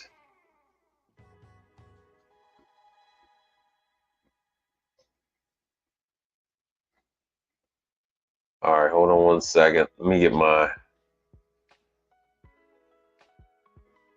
think it's here. Sorry about that. I hit the wrong back button. So they are actively looking for backflow preventers. And not only that, they have to be certified. So every year, it's all digital. Nationwide, it is a digital system. You can only log into the system with the username and password. The person that takes the test gets an actual digital number. And that is the number that they use to go ahead and certify the test. So just like this health department is all digital, your backflow prevention form is all digital. All right, let me see here. Oh, I don't want to lose that again. All right, let me see. All right.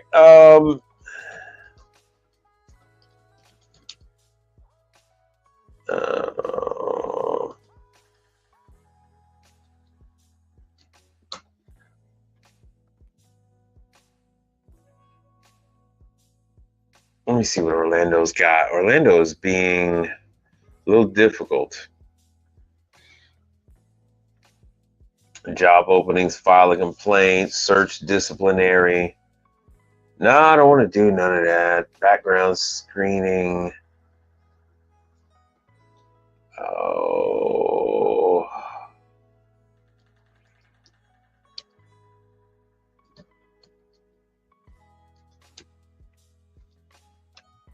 All right, let's see if this finds Tallahassee. I don't want Tallahassee. There we go. Food and safety is more than one way to skin a cat, people. It is more than one way to skin a cat. So this is what you want to do. You will find ice machines that are down, or ice machines that are needed cleaning if you go ahead and scour the list. You will find ovens that are not working. You'll find fridges. Whatever it is that you would prefer to work on, you will find it on this list.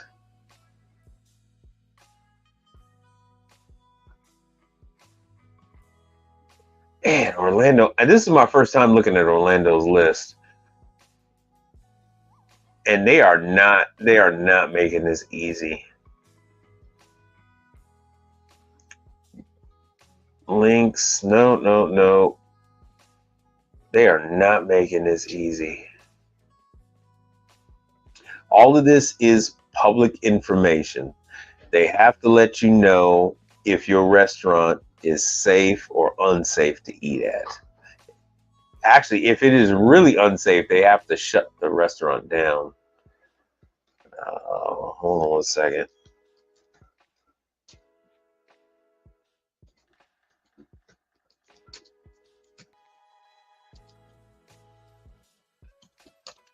Let's see what we got with Miami.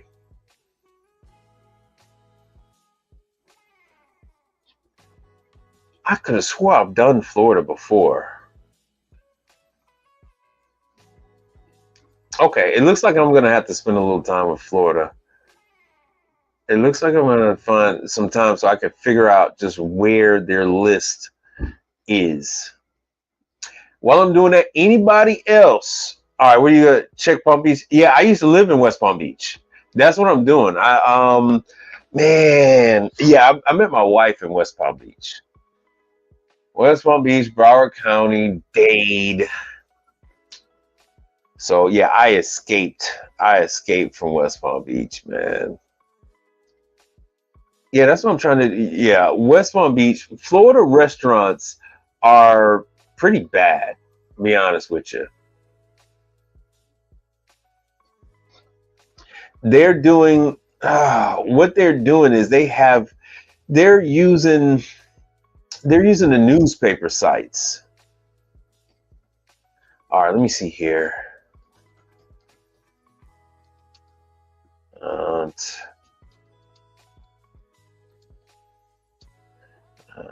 West Palm Beach, PBG. But yeah, Florida has awful restaurants, terrible. And this isn't even the right. This isn't even the right thing. This is like a third party that lets you go in and see. This is not the real. This isn't the real report. But I mean, I got to do what I got to do right now. Chuck E. Cheese on Okeechobee. Oh, I got to see what that's like. This is before I had a kid. No violations. That's pretty good. No violations. Royal Palm ice cream. I can't imagine they would have any violations. Also on Okeechobee. Yeah, no violations. At least this list is pretty up to date. Ooh, there's a tropical smoothie on Okeechobee. Okay, they had some violations back in March, so I can look at that inspection. So, typical stuff. It's got nothing to do with us. Tropical smoothie is usually pretty good about staying on top of their stuff. Now, if I really want to find some stuff, maybe I'll go and look at some of the Caribbean restaurants. Let's see what Chipotle got. Chipotle is going to be a mixed bag. See? Mixed bag. Wet cloth. Quat. Here's the chemical. So like we were talking about the chemical, their stuff had expired more than likely. Solution retested. They probably took the other jug out and brought in a new one. Let's see what else we got. Captain Shrimp. I don't trust no place called Captain nothing. Oh, they're pretty good. They're pretty good. Fun. Here's the thing about Florida. Most of the stuff in Florida comes out of a freaking bag. They just cut open a bag and pour that stuff out. It's awful. Issue warning. Oh, okay, at least that's nice.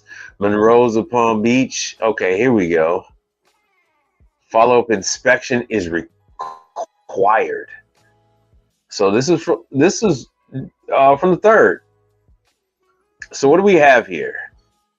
As you can see here, sometimes it takes a little searching, but so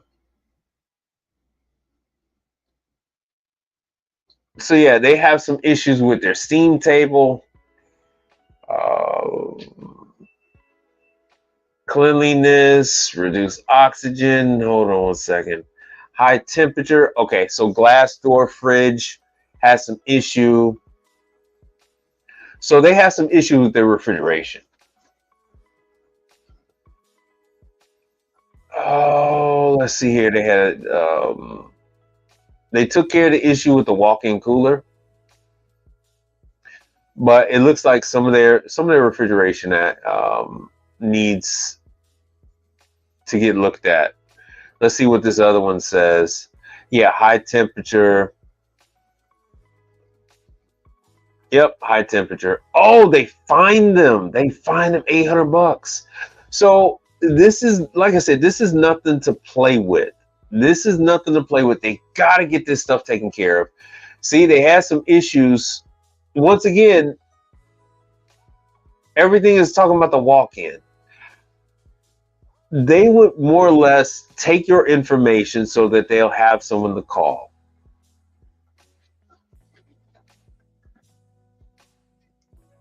Yeah, I would definitely give these people my information.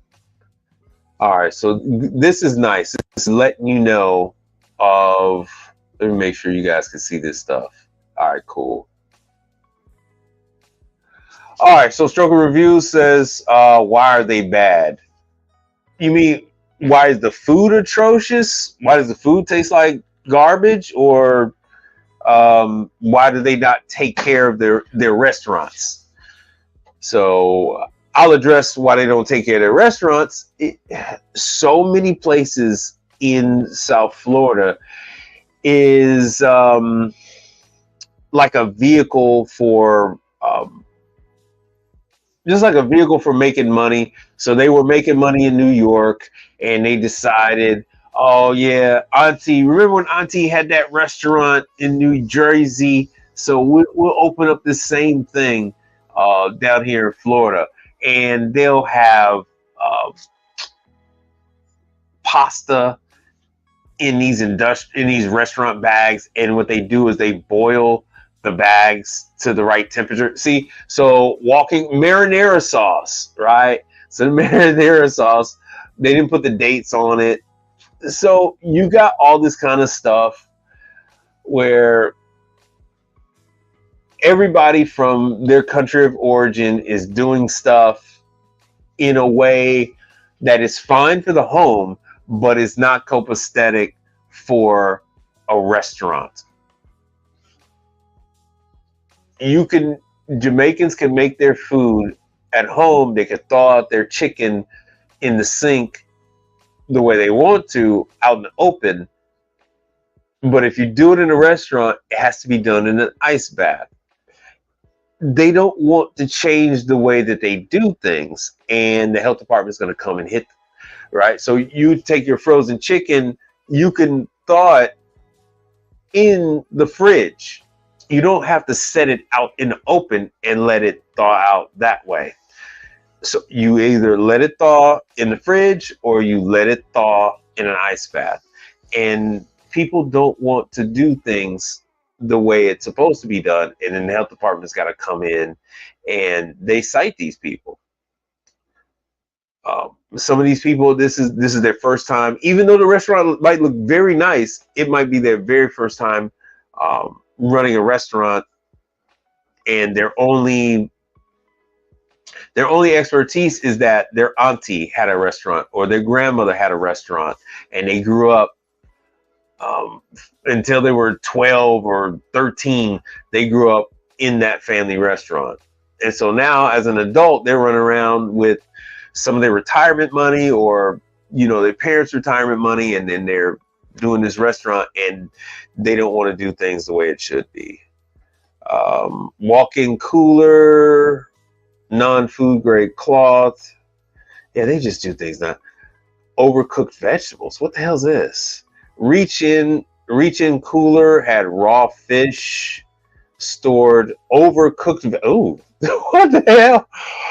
Oh, wow. Yeah. They're also hiring chefs and sous chefs that have no formal training, and they do stuff like this where they had raw fish sitting over cooked vegetables. More than likely they had like a little saran wrap on top of it or something over the cooked vegetable container, and then they had the fish on top of it. But that's still no bueno. That's still no good, man. All these kind of people, these are exactly the people that you want to put your information. Ooh, Golden Cross. Golden Cross. Let's see what the hell happened here. This is Jamaican. This,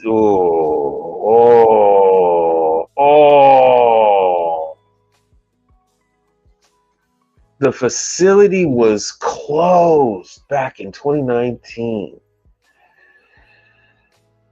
Oh, $400 fine. Man, Florida ain't playing. This is the first place I've ever seen them give out fines.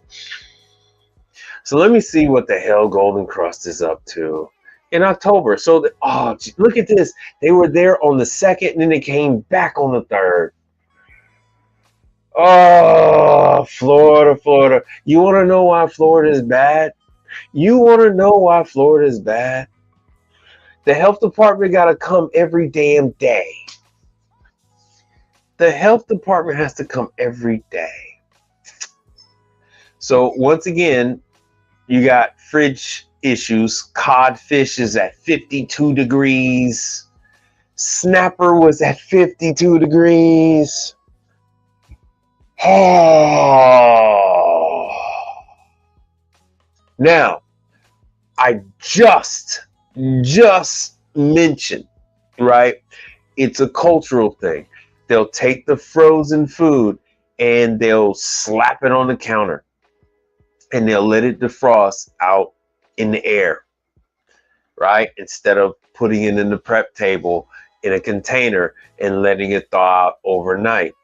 No, man, they don't want to do that, man. They're not. I'm gonna do that back in. So they'll take that frozen fish and they'll put it on the counter.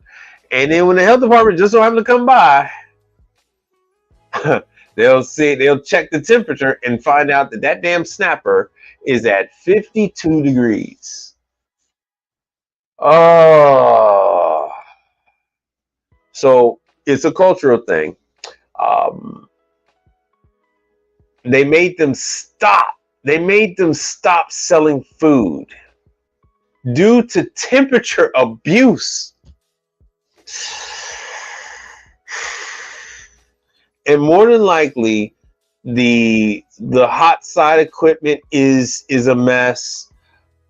Torn door gaskets, all that kind of stuff. Usually when you see, especially like a Golden Crust, they will just go ahead and get all new stuff. Golden Crust will have like true refrigerators. Some of the stuff is like restaurant and cheap stuff, but they have the money to actually buy true and all that kind of stuff.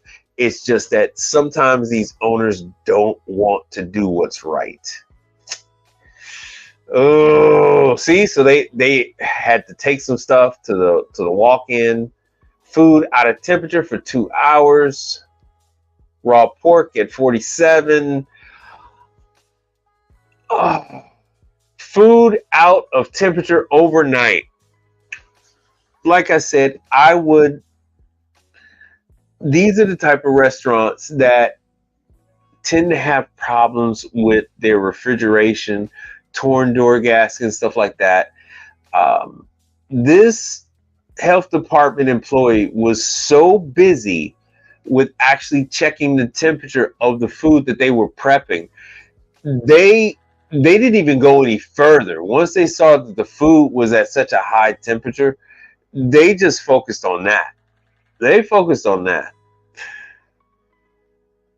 That was last year, but yeah, the health department is going over these places damn near every day. Every time they go, they're getting violations every time. Once again, they made them stop selling food, and that was on the 3rd of this month, October 3rd, 2024. So, if you want to gain customers, if you're worried about being slow, look at your health department list. Look at your 10 violations. And this was on the follow-up. Let's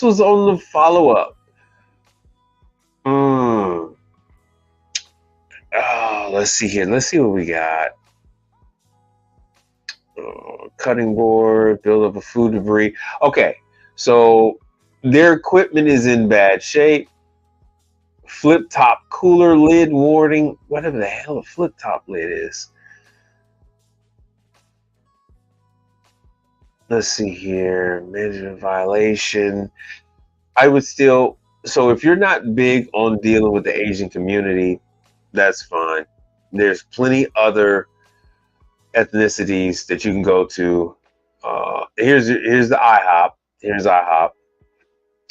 Now IHOP can be, they had an $800 fine at IHOP. Fun fact, each IHOP is kind of run like its own mom and pop restaurant. So here we go. Once again, whatever the hell a flip top cooler is.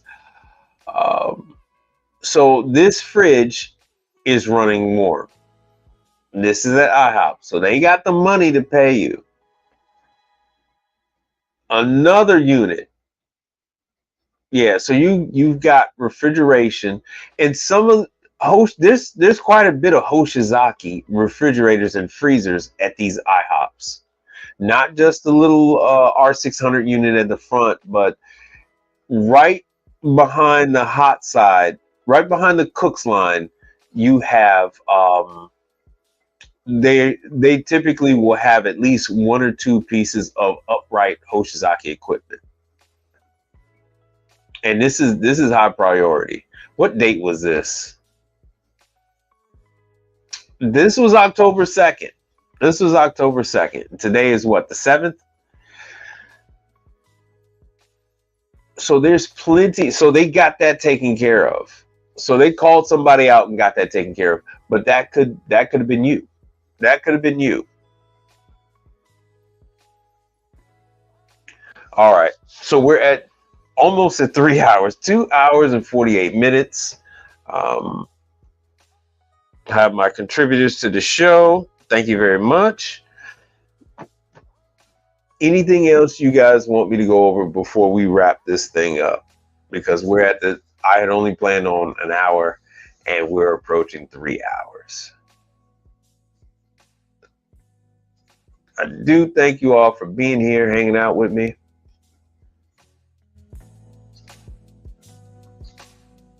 Let me see what else we got. But you guys are quiet. I know all of you can't live in West Palm Beach. I know all of you can't live in West Palm Beach. That's impossible. You guys have to have some questions about this business. Where's El Polo Tropical? Where's El Polo Tropical? Okay, they're doing pretty good. Only 5 violations. That was some years ago. On-site corrections. All that stuff they took care of it on site. This is not the health department's list. This is someone else took the list and compiled this. Mainly because it was a little difficult to find this stuff. It was a little difficult to find this. So I see this is what they've done.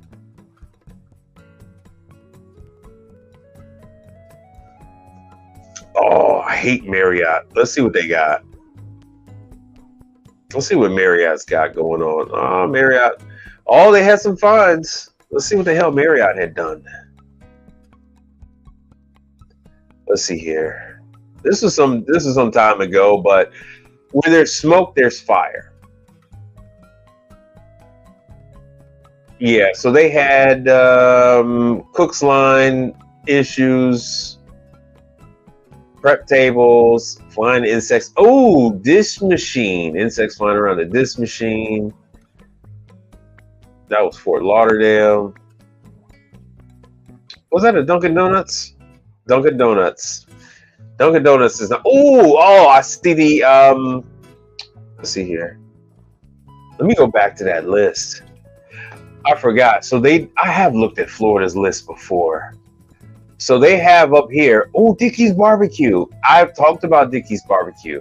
I did not know that this was the nation's largest barbecue chain. So Dickey's Barbecue in Broward County. What did here we go. What did I say? Hoshizaki Reach In Fridge. The Hoshizaki, they got it by name.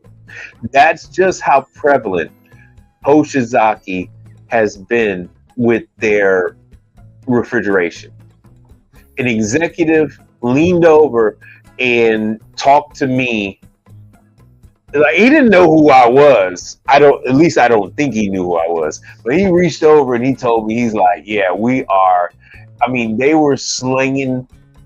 They had plans on slinging Hoshizaki refrigerators like crack in the 80s and 90s.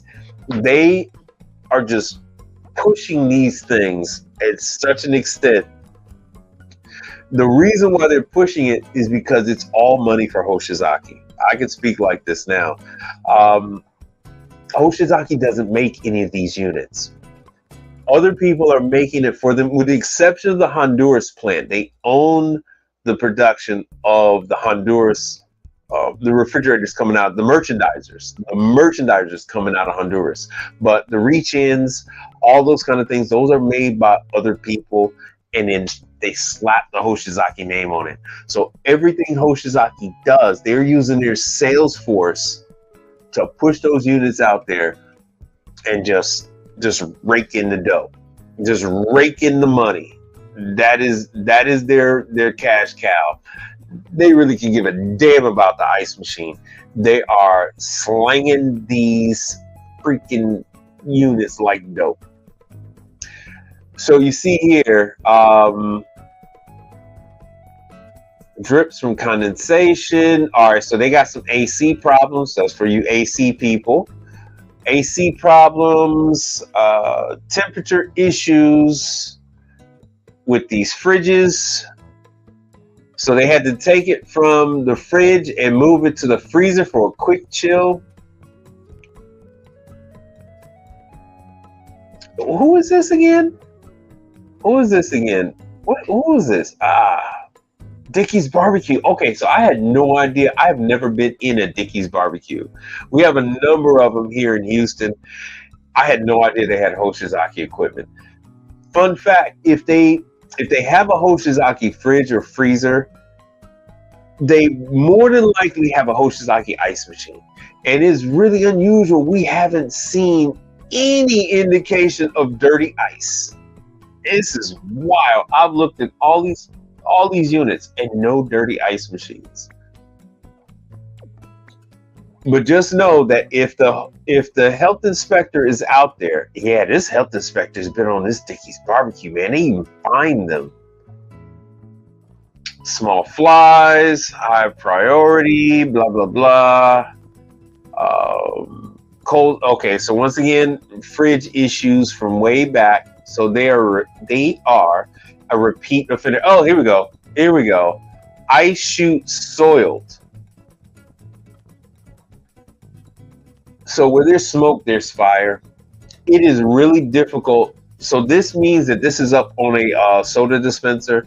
It's really difficult for them to get up and get above that water and ice dispenser to open up the ice machine to even look in there. So they usually overlook the ice machine above the soda dispenser.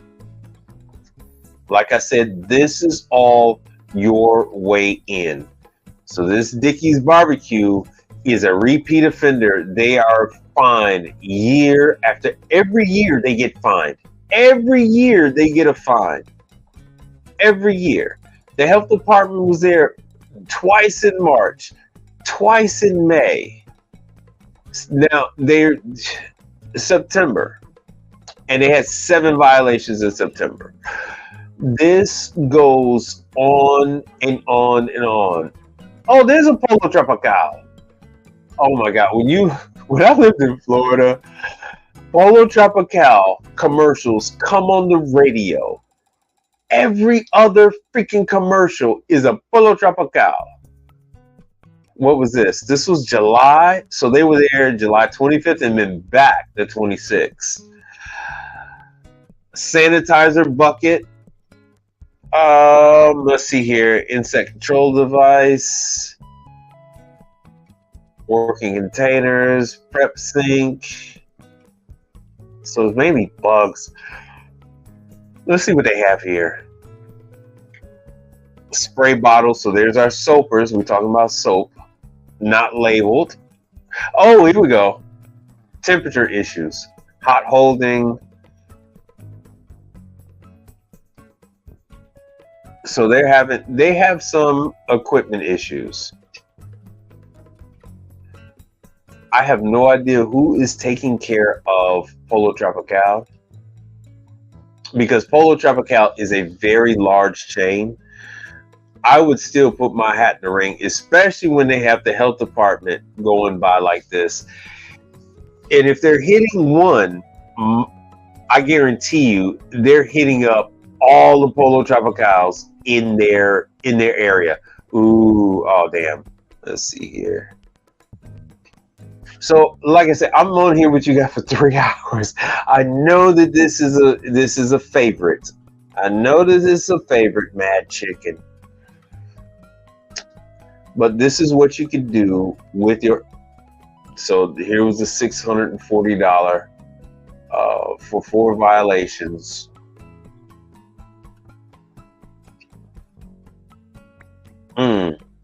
That has nothing to do with us. Here's one with 4 violations. And that was July. Oh. Okay.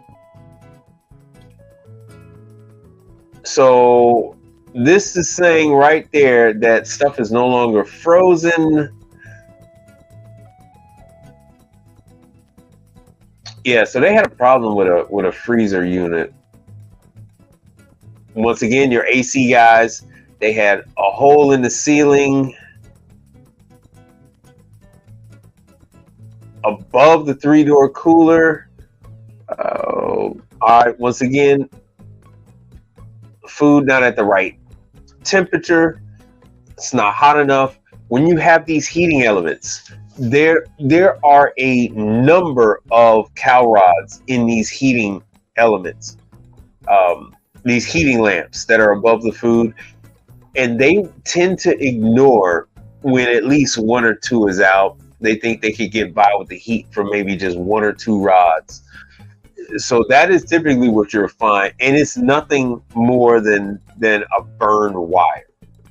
It's a burned wire. Hardly ever did I have any rods that were cow rod heaters that were messed up. All right, so it looks like we pretty much lost everybody, but I do appreciate you guys coming and hanging out. Let me show this.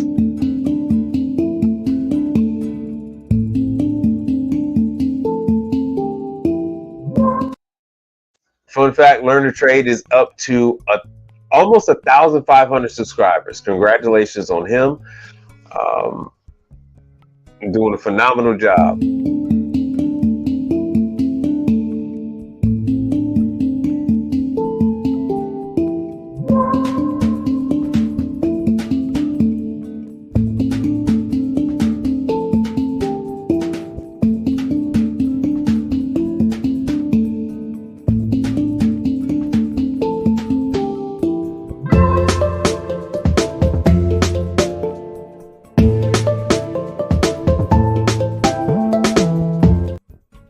All right, so be sure to check out Learn to Trade. He goes over convenience store locations, gas stations, yeah, that type of stuff. So he's dealing with your bun machines, your ice machines. He's dealing with coffee machines, hot dog rollers. What am I missing? He also deals with a lot of other refrigeration items as well. So be sure to check him out. It's a good channel. And on mine, make sure to like, share, subscribe. Have your questions. Be sure to have your questions ready so that I can go in depth into what you're looking for, so I can give you the information you need when it comes to you making a decision on if you're going to go from residential to commercial, or even get into this business altogether. I'll show you where the jobs are, what kind of benefits they're offering, where the training is for what items. Before I go, hold on, I'll show you. I don't know if you're still here. Let me show you something. It's called Igniter Labs. Oh, Igniter Labs is up.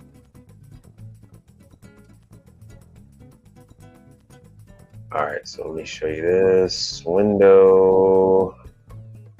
Boom. So this is Igniter Labs. finer.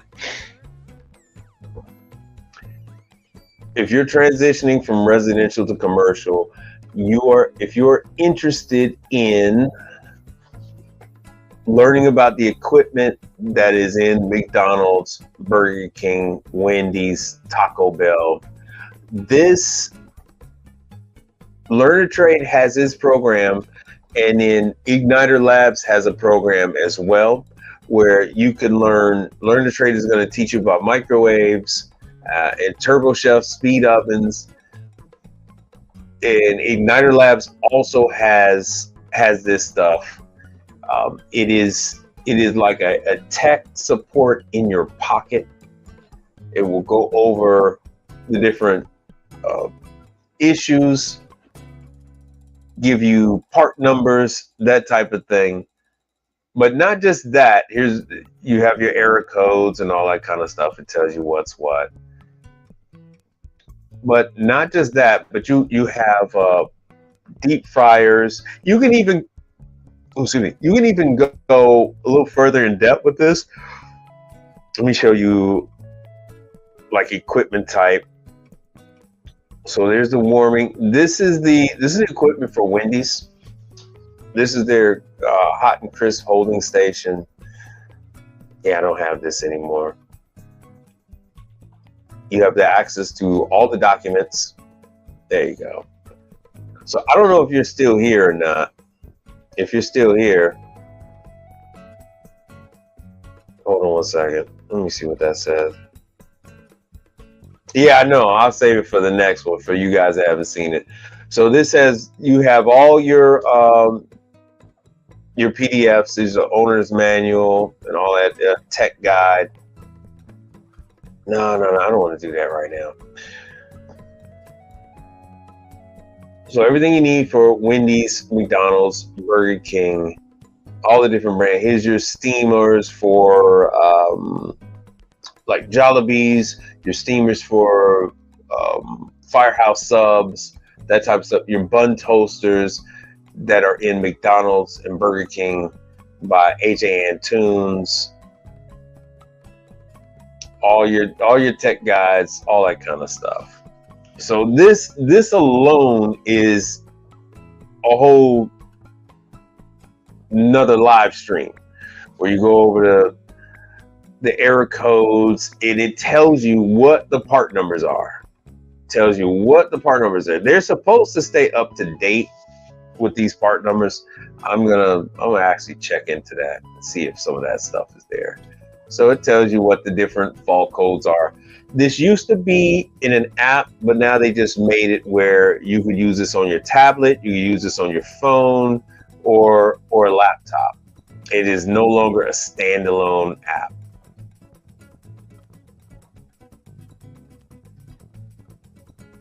So this covers your steamers, your microwaves, your bun toasters, even air conditioning. So let me show you the manufacturers. So even, let me see here, walk-ins.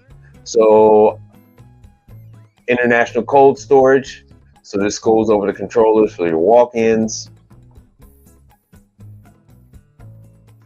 You have your tech guide, your reference, so you can look up all your schematics, everything you need to know on your walk-ins for various different chains. Let me see here. Cleveland with their steamers. Here's Heatcraft. There's another walk-in for the Beacon system. They currently have a new one, but you still have millions of Beacon systems out there. Millions of Beacon Heatcraft units that are still using the Beacon, because the new system only came out this year. Just came out this year. Hold on a second. Let me show you. Everything from Duke to Frymaster, Garland with the clamshell grills. Now this isn't the program that I'm on. So this Garland clamshell grill. This is your McDonald's, and you'll find this in a lot of other places as well. So once you pay for this, I've taken all of these different courses, got all my little certs from this kind of stuff. All right, let me go back and see what you guys got to say. But yeah, so let me know what you guys are experiencing out there, and then I'll do my best to address it and help you make an informed decision on how you go forward from there. And all you guys on Instagram, thanks for hanging out with me. And I will see you guys on Thursday.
Don't leave me here high and dry. Oh.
some kind of butterfly.